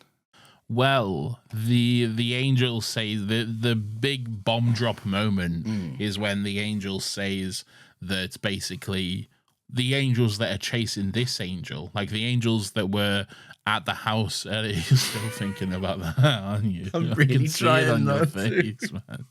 It wasn't that fun. It really was. It's because you knew it was coming, but that was the biggest shock. I could not have foreseen that coming. Anyway, sorry, right, carry on, sorry. Just breeze through me. I will still laugh every now and again. So the angels that were like chasing them and trying to get at them out of their house, they weren't actually there for the Doctor or Claire. No, they were there for that angel itself. And this one, through Claire, explains to us that they're an extraction squad. And again, this is the big bombshell dropping moment for the Division. Yes. Whoa. Angels in Division. Angels work for Division? Yeah. So I like crazy. This is a fun little central mystery that keeps kind of getting expanded on, right? Because like every single time that it seems like the Doctor has a vague notion of what it is. Like last week we were getting like the Division as this kind of like militant-esque flashback sort of sequences that was happening, and you kind of like, you're like, okay, maybe they're like militant in some capacity, maybe that's their vibe, but then they're definitely militant. Well, they're definitely militant, but like you kind of understand it in the sense that like, oh, it was people that the Doctor knew and was like trustful of and stuff, but no, apparently Weeping Angel's a part of it, so it throws a wrench in that. Like I do appreciate that every Division reveal kind of throws it back on its head a little bit and goes, you thought you kind of were getting it, but now you're not. Wow. But yeah, that's very, very good. It's a great little moment. It's a great rug pull, you might say. But anyway, Neil, Between Us, and Bell, they're at the gathering now. They're at the thing, and he's like, the person that comes and saves us all the time is going to appear in a minute. There's going to be a big woman here. There's going to be a big blue skull-headed woman. And I can't wait for her to arrive. Anyway, it's Swarmetta. It's Swarmetta. Yeah. She's here. She's like, and he's like, oh, this is sick and good and not at all sinister. Yeah. All these people are about to get sucked away into a big man. Yeah. That's great. Oh, because they bring in one of a passenger bloke. Passenger. Yeah. Yeah. Anyway, Belle knows that he's a prison or whatever. Yeah. And she's like, mate, this is fucked. We need to get out of here. And he's like, dip. Fuck you, bitch. This is my freedom. Yeah. Right? And she's like, listen, fella, I know better, right? They're big prison boys. This is not they're salvation. Big boys. And he's like, hopefully this time, fourth time lucky, I might get hit in the beam or some shit. The beam. Big hungry boys. Yeah, the big hungry beam. They love to suck. But so she's like, listen, Neil from the In-Betweeners, get down. And so Neil gets down. And she's Neil like... kneels. Neil doesn't kneel. Neil kneels. Very good. And Belle tries to clue him in, but he's not having it. And he's like, "Fuck, you do that for? You wasted my time. I could have done a big salvation." And she's like, "Yeah, you'll thank me later, Dork." But Azure is still there. She twists the knife. Azure is still there. She's like, "Hey, I'll fucking get you next time, boys." Yeah, it is funny, but like not in a sinister way. She's like, "Don't worry, my children. Next time you can come with us too." She's running the gambit. Don't be scared. Still. Yeah. So that's interesting. It's clearly sinister. It's clearly a sinister thing. Yeah, and Bill. Like everyone just disappeared into thin air, and they all got sucked into a big man. Yeah. Right. You telling me you think that's good? No, yeah. If I had the choice of being normal or being sucked into a big man, I would probably not. Well, yeah. Depends on the man. It does depend on the man. Yeah. What a man! What a man! What a man! What a mighty good man. So yeah, back on the village, Dan and Yaz are having a walkabout with Peggy. The village people. The village people. Dan, young man. To be fair, she knew a place where they could all go. But anyway, they realise that the space border situation is closing in around the village, and it's in the village now. Oh yeah, yeah. They turn a corner in that street and like, fucking hell, space is here. Yeah, boys. oh fuck yeah. Go the other way. Space is cottoned onto us going about. Yeah. Yeah. Anyway, them old cunts are here, and they're like, I've got fucking hell, Peggy Sue, what are you doing? I have to speak on this scene if you all right, speak on your favourite people. So he comes in, right? Him and his wife come in, and they go, "Oi, Peggy, we want a word with you, right? Never fucking." By the way, why is it daytime? That's a mystery. Yeah, that's what boggles my brain about this. These two morons. Because he comes in and goes, right, never mind, we just saw the end of the universe in our village, or that I watched fucking my husband fella disappear, or a statue move. Never mind that it's now daytime. Never mind that there's another statue here, right? Yeah. I got no questions about any of this whatsoever. To be honest, it's far more important than I yell at a 10-year-old for no reason. Like, are you dumb? Are you thick? I guess it's that thing of like what you can make sense of and what you can control. You know, like but you take power over what you can control. I guess, but it doesn't make them smart. It just makes them ignorant fucking idiots. Well, yeah, that is true. Yeah. I think they deserve to die. Basically, like that's mean. Well, you don't know that. It's mean, but it's also true. They were nasty. This man probably fought in the war. Good. For which side? Who's to say? Oh, there we go. We'll probably never know. British. Yeah, probably he does seem British, so yeah, probably yeah. Doesn't seem like a Nazi. Does seem like a cunt though. A Nazi's a cunt. So yeah, can you make that leap? But yeah, so I did like the effect that these guys die with. They get kind of just dusted out of existence. Not quite Infinity War style, but more Weeping Angel style. Just like Infinity War? Yeah, just like Infinity War, dude. From 2018. That cool movie that we've seen. Yeah. I saw that with you. It was a great time at the cinema. Yeah, I did. I fucking did. I was with you, and we all cheered when Thor landed. That is not true. 100% it is true. I hadn't even seen Infinity War. You're doing silly jokes, and I don't have time for it personally. Anyway, I found this fucking hilarious. I don't think it's supposed to be funny, but Yaz, after they die, Yaz turns around to Peggy and goes, "I'm so sorry, Peggy," and it cuts to the most unbothered child on the planet. She's just watched her two guardians like get horrifically murdered and dusted and reduced to nothing, and she's just like, oh well, sure. She does say something like they weren't very nice or something, doesn't she? Or he wasn't very nice. Yeah, like it went very nice anyway, so yeah, don't worry about it. So now, as a woman, do I inherit all of his possessions? She says. I don't think she does. No, she probably won't. Yeah, which is sad. I don't think she was even his like legal heir. Or whatever. I think he just kept an eye on her, didn't he? As it goes in that time, people will just have an eye on people. He was never nice to me, she says. Yeah. So there we go. Where's the lie, in truth? Where is the lie? Yeah. Speak on your truth, King. Queen, Nathan, come on. Oh, Queen. I do apologise. So I like this, right? Fair play to this scene. Oh, wow. You like it? Because they finally... Why don't you marry it? They finally do that thing with the angels where they take it in turns to keep their eyes on it. I've often said this, right? Often two people are against Weeping Angels and they both just don't do the blinking in shifts. Yeah. When it seems like such an obvious solution. This time, Dan keeps an eye on it while Yaz chats to the girl, and then they swap. And that's good. That makes sense. Where is this? People should do that more often. Where is this? When Yaz and Peggy are chatting, Dan is staring at it. When she's like, "I'm so sorry, Peggy." in this moment. Yeah, Dan is still just stood up staring. Oh, okay. Yeah. Well, good for Dan, you know? Yeah, Dan's keeping it locked down while Yaz deals with the emotional situation, you know? He's keeping it 100. Dan's keeping it 100 on the land and the sea, which is where you keep it. 100 on. Good point. Anyway, Jericho is also keeping an eye on the angels, and this is where they start taunting him. Right? I definitely didn't jump ahead earlier. Yeah, I was going to say. You must have misheard that. They say that they call him more interested in the minds of others, lest he actually looks introspectively at his own. They say he's loveless, childless, and like, I'm pretty sure they say something about how his life doesn't matter or something. That's mean. That's really, really rude stuff.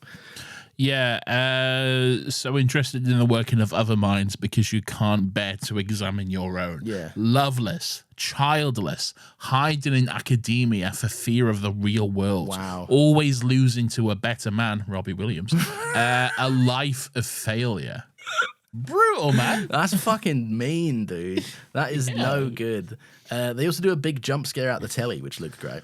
They did do a big jump scare, a big TV jump scare. Yeah, which I thought was pretty sick. I bet you shit your little pants, didn't you? Yeah, I did. I proper pooed my pants. But this is something that I like about this character, and he does it a couple of times, and I'll bring it up later as well when he does it later. He like is assertive. Like he's like he doesn't seem at all how the angels have read him. Like he doesn't seem shit up. He doesn't seem like a little fucking melt that can't handle his shit, right? He's a former pirate. But he goes, the angels start breaking in through the thing and they're on the stairs. And he just has this great line where he goes, "You are observed, and that is my power over you." And I'm like, oh, that was sick. I was like, fucking hell yeah, brother. Like, yeah, that's that was good. Awesome stuff. Yeah. But yeah, fucking, yeah, Jericho's cool, man. I like this character. He seems like He's a good guy. Seems like a bit of a ledge, yeah. A true king. And he does it later on as well. He's like, "I'm not blinking." And I'm like, brother's cool, man. You know?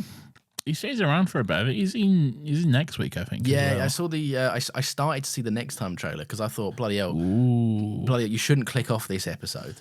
Shouldn't. No, because they might hit you with a whole extra scene after the credits. Oh, that was. We'll talk about that. That was strange. It was odd. Yeah, seemingly very unnecessary as well. But yeah. But yeah. Anywho, so the doctor is still questioning Angel Ange. Yeah, she's like, "Hey, cunt, what do you know about Division, you little bitch? What Tell me about Division. Tell me what you know." In the Division, says that. What? No, you don't know the song. It's fine. Don't worry about it. What song? The I can't remember how. What you know about rolling down in the deep? Oh, I know that song. You know the song? That's what you know about rolling down in the deep. And when you bang too much, you can go to slow something. motion. Yeah, slow motion something. Yeah, I know that We're song. young and cool. All right. It's on SpongeBob. It is. Is that your Reels algorithm? Yeah, maybe. But yeah, so the doctor, like the angel Ange, right? And Angel offers her an ultimatum, right? Why did I call her Angel? She's not called Ange. Her name's Claire. Yeah. You're getting your women mixed up. I was so happy with my pun there, and I thought, weird that like Nathan would normally react to that, and then I thought, the fact that he hasn't reacted to that means I've got something wrong. And I looked at your face, and lo and behold, you were confused and quizzical. Lawrence's mind can only comprehend one woman at a time. Look, okay. I'm sorry, I'm trying to work on that. But look, the angel offers her the ultimate deal, right? He's like, "Whoa, stop the angels." Right, stop all that squad of angels from obtaining knowledge on Division. And I would have had a great joke there if I could have thought of one. That's often how it goes, isn't it? Yeah, I know. But like, hold on, I need a minute to think about this. You said like the angel was offering the ultimate deal. I was like, whoa, 20 nuggets for $4.99. It's so bad. That's a good deal. How many nuggets? You for how want to much? take 20 nuggets for $4.99? Oh, I'd go through them nuggets, dude. Yeah, exactly. Yeah. $5 for 20 nugs. I'd get 40 nugs. I'd drop a tenner on that. It's too many nugs. What do you think? Save them for next day. Don't do that. That's gross. Reheat them. Reheat nugs. They're cold after 10 minutes, man. Do you know what actually fucking bangs, like to a ludicrous level? Is cold Chinese. No, yes, also, but the Burger King chili cheese bites. Oh my lord, you're cooking with gas if you're having a Burger I don't mind King. the chili cheese bite.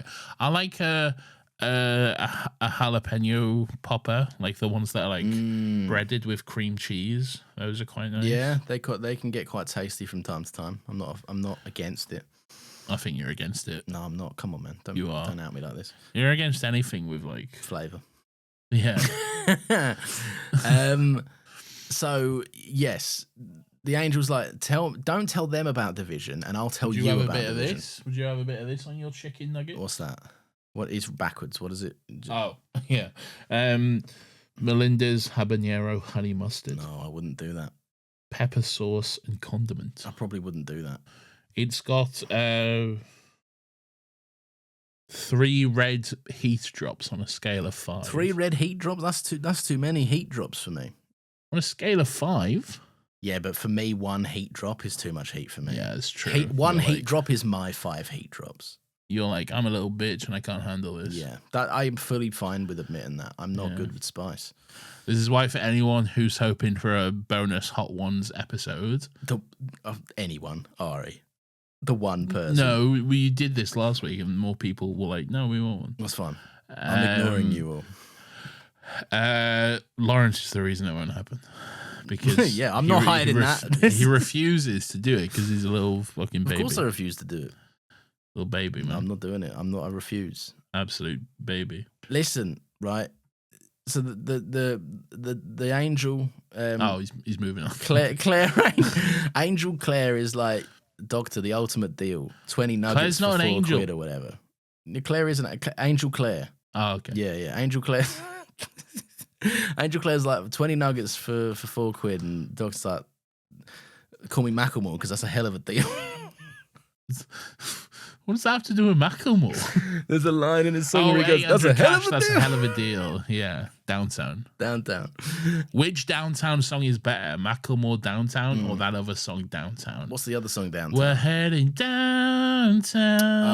Things will be great when you're down. I'd have to say it's that one probably. I like that one more. Wow, you don't like Macklemore Downtown? It's not that I don't like Macklemore. 800 cash, that's a hell of a deal. I made it downtown. Look. I think the thing that turned me off of Macklemore was that song that The Lonely Island then took the piss out of, where he's like, oh, I'm not gay. I'm not gay, but I love gay people. But to be clear, I'm absolutely not gay. I'm not gay, but if I were, I would want equal rights. It's because doesn't it start by being like, when I was 13, I thought that I was gay because my uncle was gay or something. It's like, fella, what? No. No one has ever thought they're gay because their uncle was gay. No, what is it? When his uncle was, and he kept his room straight. And those were enough reasons for him to think he was gay. That should have been a giveaway. He kept his room straight and not gay, you know? He should have sussed it out from there. The Doctor's right. The Doctor gets snapped back out of it, right? Because good old Jericho throws a fucking cup at her head or something. He dashes a cup at her. Sure. She's like, oh, you little cunt. Throwing a cup. He does as well. He says, sorry, I threw a cup at you. I needed to shake you out of it. Fair enough. I mean, to be fair, he can't see. He could have picked up a brick for all we knew. I think you can tell the difference between a cup and a brick. Yeah, that's true. You could probably tell by the weight, couldn't you? Yeah. And the feel and everything. So the Doctor's like, thankfully, the old owner of your house was a sexual deviant, basically, and he's got a load of sex tunnels. And we're going to use one of these sex tunnels to get out. What's a sex tunnel? Yeah, no, a sex tunnel is what you sneak, like one of these old-timey houses, you sneak in your lover through the tunnels. I don't think they do. I think they just go, my lover is here, by the way. Well, yeah, maybe. They just go to their wife, my lover is here, and there's not a thing you can do about it. What is it? Okay? Yeah, divorce me, you won't. Yeah. Read the line, because he says something to the effect of, your old mate was a sexual deviant or something. What? She says something about tunnels sneaking in lovers and stuff. Blah, blah, blah. I'm beginning to question the wisdom of barricading ourselves somewhere with so few exits. Doctor says, oh, Professor, do you not read your own floor plans? You're not a sexual deviant. Assignation tunnel looks like the first owners of this house was somewhat of a scoundrel. A tunnel from the basement out to a lover's meeting point. Don't look away. Never been more grateful for another man's deceit. Put their headset on these front 2 angels. Blah blah blah. Jericho doesn't say shit about it. Well, no, but the Doctor's confirming that there's a sexual deviant in the past. Oh, okay. Yeah. Sure. Yeah. But then she says the old classic, now reverse the polarity of the neutron flow. That was fun. I Might enjoyed give that. you a little quantum headache. Oh, yeah, because she puts the headsets on the angels, didn't she? Yeah. But there's angels in the walls, Nathan. Don't go too far. They're in the walls. Yeah, their arms are all coming up. This is of great. the walls, which was quite cool. Yeah, this is awesome. I love the Doctor's line delivery where she goes, "Angels in the walls." Of course there would be. Why wouldn't there be? Yeah, that's quite good. That's fun. Blah blah blah blah blah. Yes. All right. So the angels are in the walls. Yeah. They have to get past the angel. And the TARDIS is on fire. So Claire runs past the angel. She gets through. Yes. And then the Doctor and Jericho are like, right, listen, cunt. Yeah. We're going to run at the same time. When I say run, we run. Yeah. We'll go at the same time. We'll go either side of the angel and we'll trick them so they're all staring at each other at the end of Blink. Yeah. Okay. Yeah. And he's like, bet, cunt, I'm on it. All right. Yeah. And so they go, they do it. But he fucks up. Yes. He gets zapped by an angel. He gets sent back in time. Oh, also, while this is going on, Dan and Yaz and the little girl. They're all waiting for the plot to catch up with them, basically. Yeah. They found a window to the future. And then there's a woman there and she's like, I'm you, little girl. I'm older, Peggy, or whatever. Yeah. Yeah. I'm you, but I'm a woman from the future. Yeah. And she's like, shit. And she's like, that's sick. Yeah. I thought that was quite a fun Anyway. rug pull reveal. That was good stuff. This is a really good retelling of quite a good episode of Doctor Who. Yeah. Why do we always do this? We get so sidetracked on the good ones. I don't know. What I want to say, We get too distracted with our stupid fucking riffs or whatever. Anyway, so wait, quickly before we move on from this, I just want to. No. I'm sure. I don't know if it was you that said this to me or someone said this to me. Maybe it was someone in the Discord. Maybe someone wrote in. Right. If this was you, please refresh me. How much would you fucking love a horror game for a Weeping Angel situation like this? Like I said this last week. There was the Weeping Angel video game. Oh, okay, it was you then. Thank you for refreshing me. The PlayStation Call of Duty Angels or whatever. Yeah, why am I now thinking of... Do you remember they were playing the video game? Oh, right. Yeah, that's exactly where I remember it from then. Yeah. Now I'm thinking of Ewok Hunt, which is sort of like this. Oh, that's... Well, not really. Well, you don't want to get caught by a little Ewok. You don't want to get caught by an Ewok. They're terrifying. They are fucking scary. Yeah. Is that still? Are those servers still up? I should play some Ewok Hunt. That was fun. They're up, but it's like it's barren. It'll take you a while to find like a game. Man. You want 10 people playing this game? No chance, mate. Yeah. But yeah, this is again where the moment where he goes, "Listen to me, I'm not blinking," asserting his little dominance over them. That's great. Yes, he's and good on him. Yeah, you know? Good on him. He's got some confidence. Let's talk about the shot. Placed, I will say. Yeah, because he does go for it. They do their runarounds, but he gets zapped back in time. That was a cool moment. Again, yes, visual flair of it, the jump scare, the moment the angel snaps at him and stuff. I thought all very good so stuff. Fucking awesome, dude. The you see him blink, then the angel in his pupil, and then you see it like it doesn't go to black. It stays on his eye. But when he gets some dust in his eye or some shit. Yeah, but when the camera kind of pans round whilst he's moving, he's just in 1901. Like he's just been sent back in time. Such a cool. This is the shot I was talking about earlier when I was like, how has no one done that? Oh wow, you were talking about shots. All right, Chris Nolan. What does that mean? You're just saying a name that you know. I know many names. Go on, name one name. Moving on.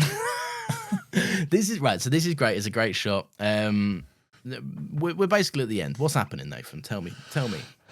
All right. Yeah. So the Jericho's been zapped back to the past or whatever. But lucky for him, the past is literally 5 feet away. Yes. In a little window. That is or whatever. Very handy, isn't it? Yeah. So he can still talk to the doctor and everything. So really, he's not had that much consequences really. No, not particularly. And they've also got time travel, so it's fine. Yeah. So, like, really, there's no real consequences to it. It is funny that this episode is just like, we need to do the Weeping Angel thing, but we can't separate them from the plot. So we wrote some stuff that means they're just there. They're adjacent. They're plot adjacent for the rest of the episode. Yeah. Anywho, it's very cool when like the doctor comes out of the little, I don't know, the little like cliff thing, the little rock or whatever. Yeah, to the lovers' meeting point. It's a lover's meeting point, and there's just angels everywhere. Yeah, it's great. It looks so like cool. The whole place is just surrounded by angels. Kind of looks like they were all stood in an A formation. A for angels. I didn't see it, but I can definitely picture it now. Yeah. I don't know if I'm reading too much into that, but like it definitely looks like an A to me. Quick, the doctor's coming. Quick, Get in quick, the A. quick, form a big A. All right. It'll look cool from the someone over aerial there's shot. watching. Steve, move. I can't. I'm being observed. It'll look really good in a drone shot, right? Everyone get in the A. When the doctor comes out, the camera's going to like pan upwards and it's going to look sick. You guys don't even realize. Anyway, Yaz is like, "Oh no, Doctor! Doctor, no! The angels are behind you." Yeah. Yeah. Anyway, Doctor's an angel. Yes, then the angel is speaking through Claire again, and it's like, "Hey, get wrecked, cunt." I was telling the truth, but also I made a deal. They basically want you now, so and 40 nuggets wrecked. for £4. And 40 nuggets. Too good to pass up. I'm gonna have some That's for even more breakfast the nuggets next as well. day. Yeah, that's crazy. That's too many nuggets. Yeah, I sold you out, cunt. Anyway, now fucking you're an angel, bitch. Yeah. Imagine being an angel couldn't be me, L on the doctor. Look, I'm doing this no justice. It's great. It's actually quite sick. It's really good. Yeah. It's a really good ending. Like, it's a moment of intrigue. It's a shocking like reveal and stuff. Jodie transforming into the angel looks really good as well. Great. Yeah. I think it is a really good ending. Again, I'm doing it no justice, but it's good. We're breezing through it because of the time code currently, but they are it's a great thing. It really, really had me excited for the next week. Something that I will say, Flux.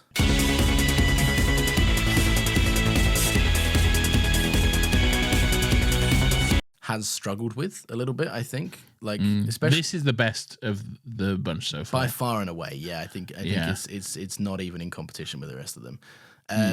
But yeah, so she's been lured into a trap. She becomes a big angel, and the episode ends. And then I switched off my computer, Nathan, which I was watching this on. I hope I didn't miss anything because the credits rolled. So surely I must not have missed anything, right? I know that's not the truth because you've already. No, but I'm doing a fun. I'm gearing you into it. You know, I didn't. I watched the credits, and then more episode happened. Yeah. This is weird. I will say, I think I get why, because they wanted that as the big ending moment. And then be like, but we actually have more episode to tell. Write your script better. Just edit it in a different order. Yeah. Or just put that scene before this one. Yeah, it's so simple. It's not that important, man, is it, really? Anyway, yes, but quite strange. Just a little... Doctor Who does this quite a bit, actually.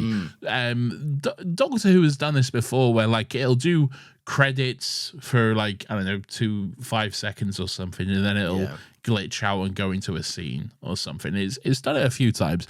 And it's, like... I've seen like reactors who like instantly end the episode the second the credits come up. Yeah. And just completely miss these scenes, you know? I'll be completely honest, right? Yeah. It's not arrogant, right? There are a subsect of a few people that stay in like cinemas and watch the whole credits roll just like as a mark of like respect for the craft that went into it, right? Nerds, I call yeah, them. but that's not everyone. That's no one. I believe them. Yeah, I wouldn't do it. Like, I'm glad that Steve whatever was a costume hand. Steve Jobs. Steve Jobs. Well, probably not. He'd probably have a job like being dead because he's no longer alive. What a weird thing to say. No, you gave me into it. I don't know how, but you did. All I did was say Steve Jobs. You said the rest. Well, he's dead. I got nowhere to go with this. All right. But yeah, so they come back in, and he's Neil between us is sulking, basically. He's having a big sulk. And he's like, should have gone with Belt. Should have gone with Belt. Yeah. And then Vinder arrives. And he's like, hello. He's like, hello, I'm Vinder. What's up, G? I'm Vinder. I'm Grey Worm from Game of Thrones. I'm Grey Worm from Game of Thrones. Game of Thrones. Game of Thrones, yeah. When I was in 3rd grade, I thought that I was Game of Thrones. Stop this. But yeah, so then...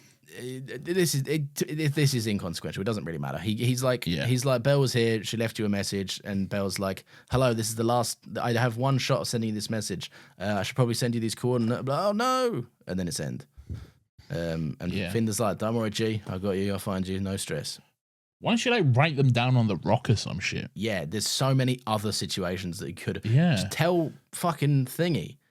Tell Neil Between Us. Tell Neil Between Us. Yeah. Put them down on a piece of paper or some shit. Or just do any amount of prep work and go, I got one shot of this, right? I would load up the transmission and I would immediately go, coordinates are here, blah, blah, blah. Anything else I've got time for after that is a luxury, but that's my goal. Anyway. Crazy. Yeah, so... Yeah, she's like, love you loads. And he's like, love you too, babe. I'm on my way. And then the episode does end for real this time. And I did hang about. That's beautiful. I tell you what, there's the credits are quite interesting because it's the Doctor Who theme tune, but all the music has been taken out of it. Yeah. And it's just the ooh, I don't know why. And it's really it's really harrowing kind of. I noticed it, and I don't normally notice these things, but I think because I was paying super attention to the credits to be like, you got any more secrets in store for me this week? But yeah, no, I did think post-credit scenes will I see? The Doctor will return in Avengers Doomsday. But no, yeah, I noticed it as well, and it was nice. It's interesting. I like it when they change up the I'm reminded of when the Doctor's shredding shredding that Beethoven tune, and it goes into the theme song. Down, down, down, down. Yeah, that's so fucking dope, that scene. Nathan, I think it's time to press a button. Would you agree? Oh, I'd love to press a button, Lawrence. All right, I'll press this one then. Weirdo of the Week!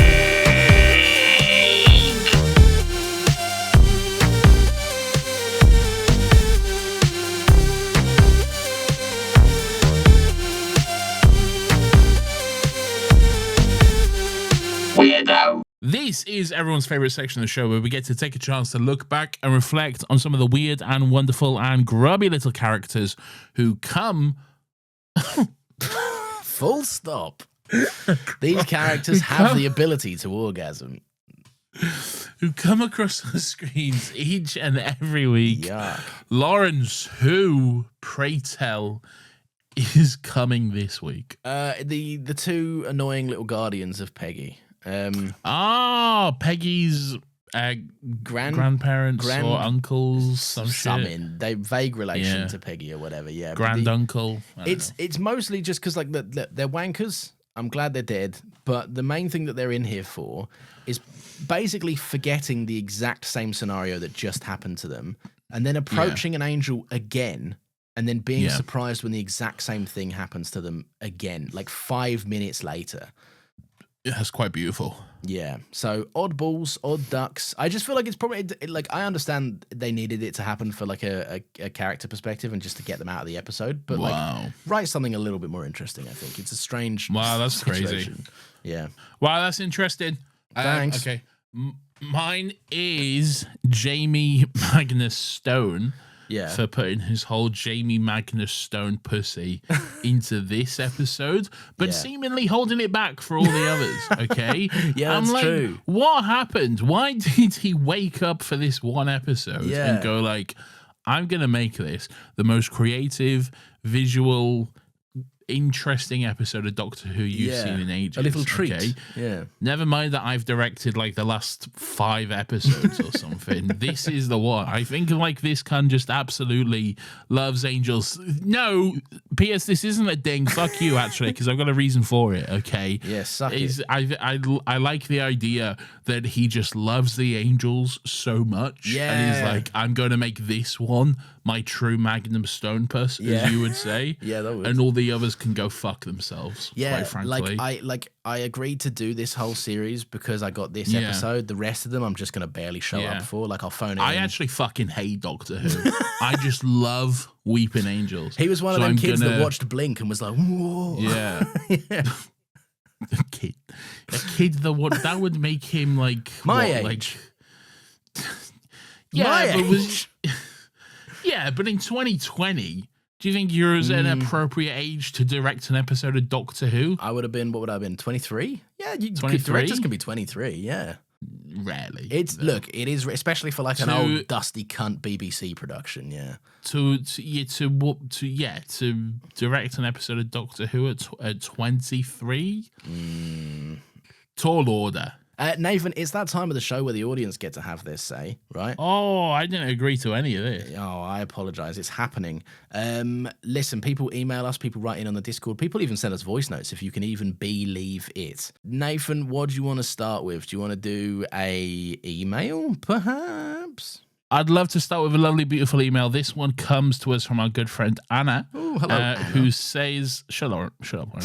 Who says, hello, Nathan and Lawrence. Yeah. This episode is amazing.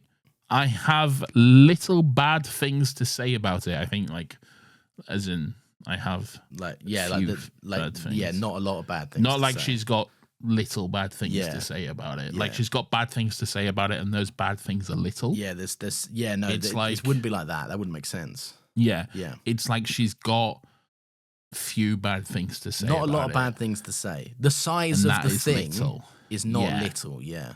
Yes, I'm sure what she has to sized. say about it is little. Like little. Like there's few things to say. Anyway, that was a good joke. Where I ever explained that. Yeah. I wasn't thanking. I wasn't praising you. Thank you very much for saying that, Nathan. No, I wasn't. Thank you, Nathan. What's Anna saying? Oh, can you tell I'm tired? The wings of Claire in the mirror, they look like a costume. How many for 20 quid? Lawrence, will you stop fucking interrupting me? I'm trying to read this fucking email. All right? Shut up. Okay? Shut up. The wings of Claire in the mirror, they look like a costume for Halloween, and it bugs me that there is another scene after the cliffhanger. At least it's a lovely scene. Yeah, it bugs me too. Yeah. Good on you. Lauren, shut up. I really love Claire and Jericho in this. They're such good characters. The story of the episode is exciting and terrifying, and the angel story is always so good. Seeing Doctor become an angel, one of the most terrifying things I've seen in Doctor Who. I remember the first time I watched it, my mind ran thinking, how in the hell could she escape that? And I screamed because I have to wait a week. That's very funny. And the fact that she didn't appear in the next time trailer is just perfect. I really believe this is one of the best episodes of Chibs, and definitely is the best of Flux.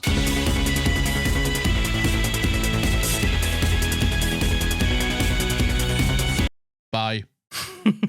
I agree. Yeah, it is definitely the best of Flux.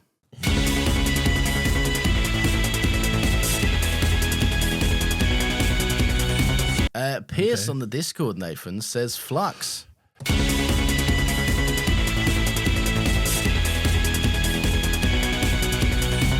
Flux.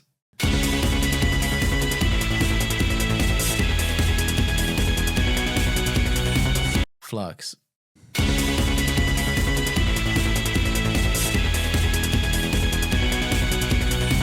Flux.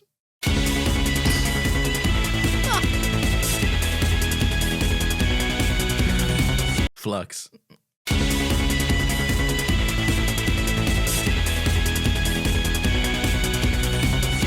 Wonder how that's going to play out. Episode's good. Thank you for writing in, Pierce. Really appreciate it. From now on, say the F word. I just find it so funny that you were like, I'm going to love this. The more Lawrence gets annoyed by it every week.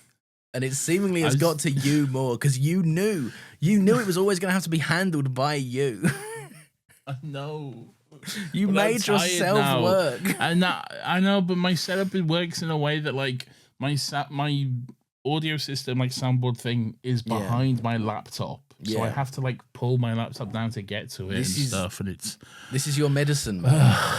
I know. This is your cross to bear, unfortunately. Shut up, Lawrence. Anyway, here's an email from Daniel who says, Hi, Nathan and Lawrence. I found your podcast a few weeks ago, and I'm absolutely loving it. I'm a huge Doctor Who fan. How tall?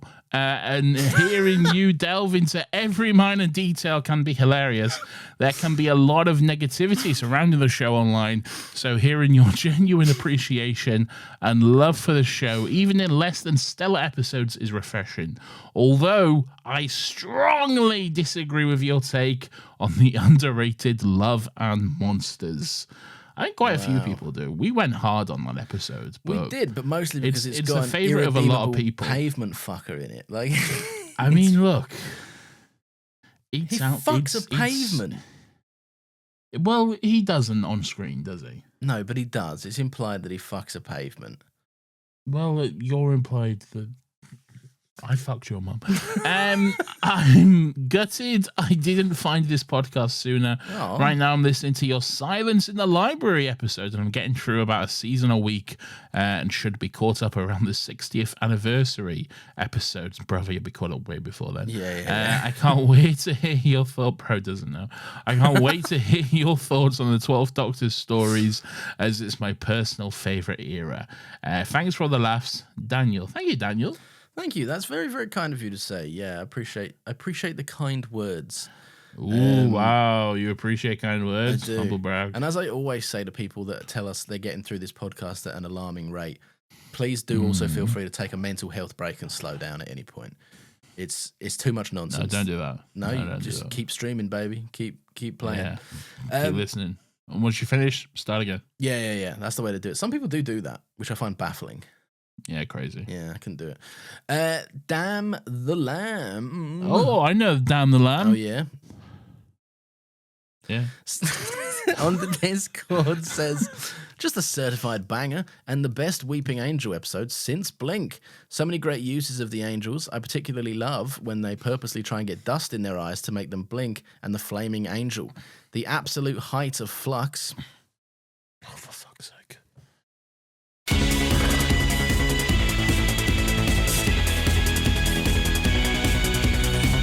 Brackets pause for theme by a long way.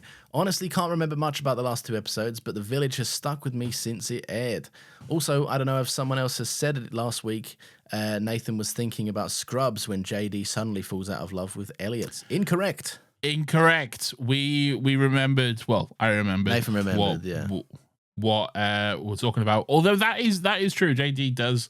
Well, I wouldn't say he fell out of love. He was more just not in the right place for that relationship. But we was actually talking about Ted Lasso. Yeah. We was remembering Ted Lasso. Ted Lasso's wife falls out of love with Ted Lasso. And we were like, that seems like something that would be And then sad. when I realised, I told Lawrence, and we were both like, oh, yeah, of course. That's the one. So there was no there was no discrepancy there. We both knew exactly what it was. Thank you for the effort of trying to piece that together, but alas. We do appreciate it. We do indeed. Nathan, who else is emailing us? This is an email from Nat Caterina, who's going to tell us why she hates Dan this week. Oh, hell yeah. I don't hate Dan this week, but I'm wondering why he's here. Dan is really good with kids. I'll give him that. But Yaz is a police officer trained in how to be good with kids. I didn't know that as well. So it's redundant and makes those scenes boring. It's no Ryan yelling at a blind girl.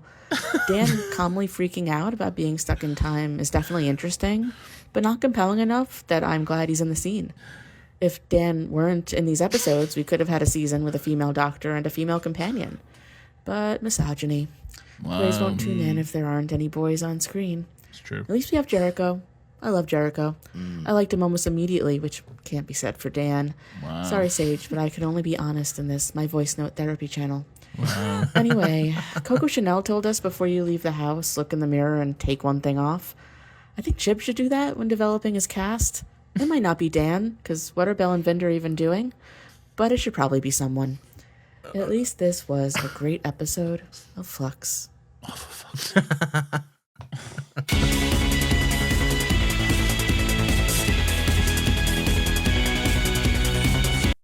That was fun. I should say, I genuinely have not listened to these voicemails. That was fucking funny, though. That was just the way that lined up. Brilliant. That was almost like a joke from a sitcom, isn't it? It really was. That was very, very funny. It is true. Which character would you take out, Lawrence? Oh, it's tough, isn't it? Because would you take out Evil Dan? No, because contributing to the narrative, the people not contributing to the narrative in this episode, I feel like Chibnall was unfortunately. Do you know what I'd get rid of? Who? Why, it's the year 1876. Was he Wasn't here this episode? No, he weren't here this week. Yeah. Did show up this week. And was he missed? Forgot he existed. I will say. But that being said, he is my favourite character. Yeah, we like him when he appears. Yeah. I'll say this. I think Chibnall does need to realise that because Belle and Vinda are a subplot going on, doesn't mean they need to be in every episode if they've got absolutely nothing to contribute. Like, Belle maybe because she speaks the Neil between us, but Vinda doing absolutely nothing here. I remember some of the theories surrounding Belle and Vinda. I think one of the big fan theories at the time. Susan. No, but like not too dissimilar. We'll save that fan theory for a later for when they force you to have that fan theory. No, Lawrence. One of the big fan theories was that you know, like this is obviously dealing with the ramifications of the timeless child. Belle and Vinda pregnant baby. The Doctor, a mysterious baby left in nowhere. Right. Are they the timeless child's parents? You know? No. But also, I don't think that works because the timeless child fell through from another dimension, like another universe. Yeah, they say that, don't they? Yeah. Yeah, and they're from this universe. So then you don't know. Sense. They at the end. But also the F word, you know? Yeah, true. Yeah, it could have fucked anything up, couldn't it? So yeah. Yeah, who knows? I should read, just as a last point, just because Nat has brought it up. Sage also says on the Discord, what a banger. I absolutely love this. I think it might be my favourite 13 episode. Also, fuck you, Nat. I love Dan. He's great. What a cool guy. That's crazy. Yeah. That's crazy. Best 13 episode, what do you reckon? It's a contender. Has to be a contender, surely. It's definitely a contender. Yeah, it's definitely a contender. I really like the 2 Dalek episodes we've had. Yeah, I think really the first Dalek episode we got was probably my favourite. Yeah, I think that one might take it for me. I'd say this is the best directed of the 13 era. Yeah, they scratch different itches, don't they? I think. I liked the first Dalek episode in Jodie's era because it was like kind of big and loud and dumb. And it was a bit of stupid fun. Whereas this is more like, this is probably a better episode of Doctor Who, but for what I go to Doctor Who for, the Dalek episode was probably more fun, yeah. No, shut the fuck up. Yeah, totally. This is an email from Hugo Kessler, who says, to whom it may concern, it probably is. So I've been busy as of late, and my voice notes have thus been a bit less creative as a result. IMO. No. I sat down to record this week's and had so much I wanted to say that I just did one that continued my actual thoughts. My plan was record quickly, send it off, go to bed early, catch up on some sleep. Unfortunately, while recording it, something I said triggered a creative spark in me, and thus I recorded yet another voice note, brackets, a song from Hugo, so original, and delayed my bedtime by 45 minutes. Oh. So now I leave it in your hands. I have 2 voice notes for this episode. For the love of Christ. Both under a minute each. Right. One is me droning on with my thoughts. The other is a silly song. What ends up in the episode is entirely up to you. Maybe listen to both, try and guess what phrase triggered my song inspiration, and then Lawrence can do his snippety-snip vasectomy on my thought submissions, or just cut me out completely. No. I'll cry and die, but the podcast will be 2 minutes faster. Love you, Hugo. Really puts that into perspective, doesn't it? Now, I don't know which is which, but one voice note is 58 seconds and one is 50. So, people love this episode, and maybe I'm just continuing my streak of being down on this series, but I think it's highly overrated, and the wheels of the arc are very much firmly off at this point. Here's the thing. I'd love to see a version of this episode that was just a standalone story. Instead, it's this weird hybrid where it feels fairly standalone, but then you have the ever-present arc trying to butt in, but really moving nowhere. I wish this series had fully committed to just being one story, but instead it feels like the approach it has taken is Monster of the Week, but plus a million plots stretching across different episodes. And I really dislike the Angels working for Division. In general, the whole concept of Division has been very lackluster to me, and not just because I'm not a fan of math. Wow. But the Angels are such cool monsters because they're basically just creatures of instinct that hunt. But now Chibnall's given them a 9-to-5 spy job. I don't know. It spoils some of the magic and mystery for me. But I hope you enjoyed it more than I did. Bye. Seems like we did. Yeah. Seems like we did. I'll say that. But the Angels have been being overcomplicated since their first thing. I don't look at it as like I don't look at it as like overcomplicating the Angels or like overstuffing them. I see it more as a they're just expanding. Like the laws, we're learning more about them. I feel like it was really only Blink where the Angels were like, oh, it's not their fault. They're just hunting. They're just doing what they do. They feed off time energy. I think even the 10th Doctor says like the only creature in the universe to kill you kindly or something like that. Yeah, something like that. But then they're immediately like, no, we're sinister and we're hunting you down and we like to play with our food and everything like that. We're puppeting corpses for fun. I just think it's more context to the Angels, I think. Yeah, all right, anyway, let's hear this song.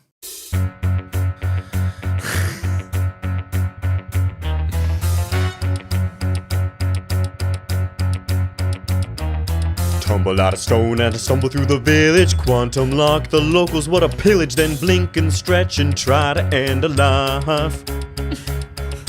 Cover up my eyes and the hunt starts coming. All through the church the humans start running. An angel like me on the job from 9 to 5. Working 9 to 5. Doing dirty work for Division. Sending folks through time. It's all taken and no giving. They just use your wings and they never give you credit. It's enough to crack your stone face if you let it. It's great. That's very, very good. He's always so good. I remember making such a fucking hoo-ha when I made that like little diss track intro on you that one time. Right? Yeah. And Hugo's like, oh, I knocked this out in 45 minutes. All right. Yeah. Guess I'll shoot myself then. And you should do that. Mine took me like a fucking day or some shit, and it was also half as good as that. Not even. I'll throw both in. Why not? That's fun. I like the. That's beautiful. Yeah, I like the growth there from the 9 to 5 phrase triggering your bizarre memory. That was really good. I liked that quite a lot. That was fun. Thank you, Hugo, for both your incorrect thoughts and your lovely little jaunty tune. It's enough to drive you crazy and you let Crazy and insane. Nice stuff. Is that us? We done with those? Should we go to Dollywood or Sabrina Wood? Oh, I'll go to Sabrina Wood. You got to stop being so crass when it comes to Sabrina Carpenter, dude. Thank you, everyone, for writing in. That's very kind. We love to hear all those cool little things that you say and write. Nathan, people... What? I don't know if you're aware of this, right? But if people enjoyed this, they can give us a 5-star review, which would be groovy and cool. That's true. They can do that. And they can also leave us a lovely little comment on Spotify. Whoa, I figured out where they go. I found them. I know how to read them. Yep. Leave me a lovely little comment and maybe I'll read it out next week. Whoa. Maybe. He might read them out next week. You heard it here first. We also, as you just heard, have a Discord. And if you want to make some mates, you can join that. It's not just about Doctor Who in there. People are doing movie nights. People are playing some games with each other. It's got all sorts going on. You can go and make some nerd pals, or just regular pals, but I'm sure they wouldn't mind me calling them nerds. We also have a Patreon as well. If for some reason you want to hear more of us, you can pay us, I would say, a relatively modest amount of money, a £5 sum, and you can get some bonus episodes. We post 3 a month, along with some other rewards that you could check out. And for this month. Yeah, and for this month, because we fucked up. Listen to the other shows on our network as well. We've got the Saturday Morning Cartoon Club by Brian and David. We've got the Talking Pictures Pod by Brian and David. We've got a thing that I'm going to keep doing at some point. You keep saying this, but it's not here, is it, cunt? In my defense, I'm now purely just waiting on myself to finish it. How is that in your defense? It's good. Look, come on, man. All right, just let me be. It's recorded. I've got it. I just need to change something in the edit. Well, then just post it. I know. I should. Anyway, there's also a whole back catalogue going on of the Fish and Trip Files, which is a Gavin and Stacey rewatch podcast that you're welcome to check out. That is it from us, Nathan. As I'm There's sure... a whole back catalogue of another Happy Pod as well. It's a delicious, beautiful podcast, which I hosted, and I hosted it alone, so you should check it out. Yeah, that is true. Nathan did host that alone by himself. Nathan, do you have any parting words for the listeners? I do, Lawrence. Politicians are not your friends, nor are they celebrities. We should not be worshipping or standing these people. We should be holding them to account. They work for us, we pay their salary, and we elected them to speak on our behalf. Even the quote-unquote good ones, like AOC, Mamdani, Polanski, we should not be holding them up on a pedestal and thinking they can do no wrong. Worshipping politicians like some kind of deity or cult leader is exactly what has caused so many problems in this world and still is to this very day. They are people with jobs, and if they're unable to do what was promised, they should be removed from that job. Good night.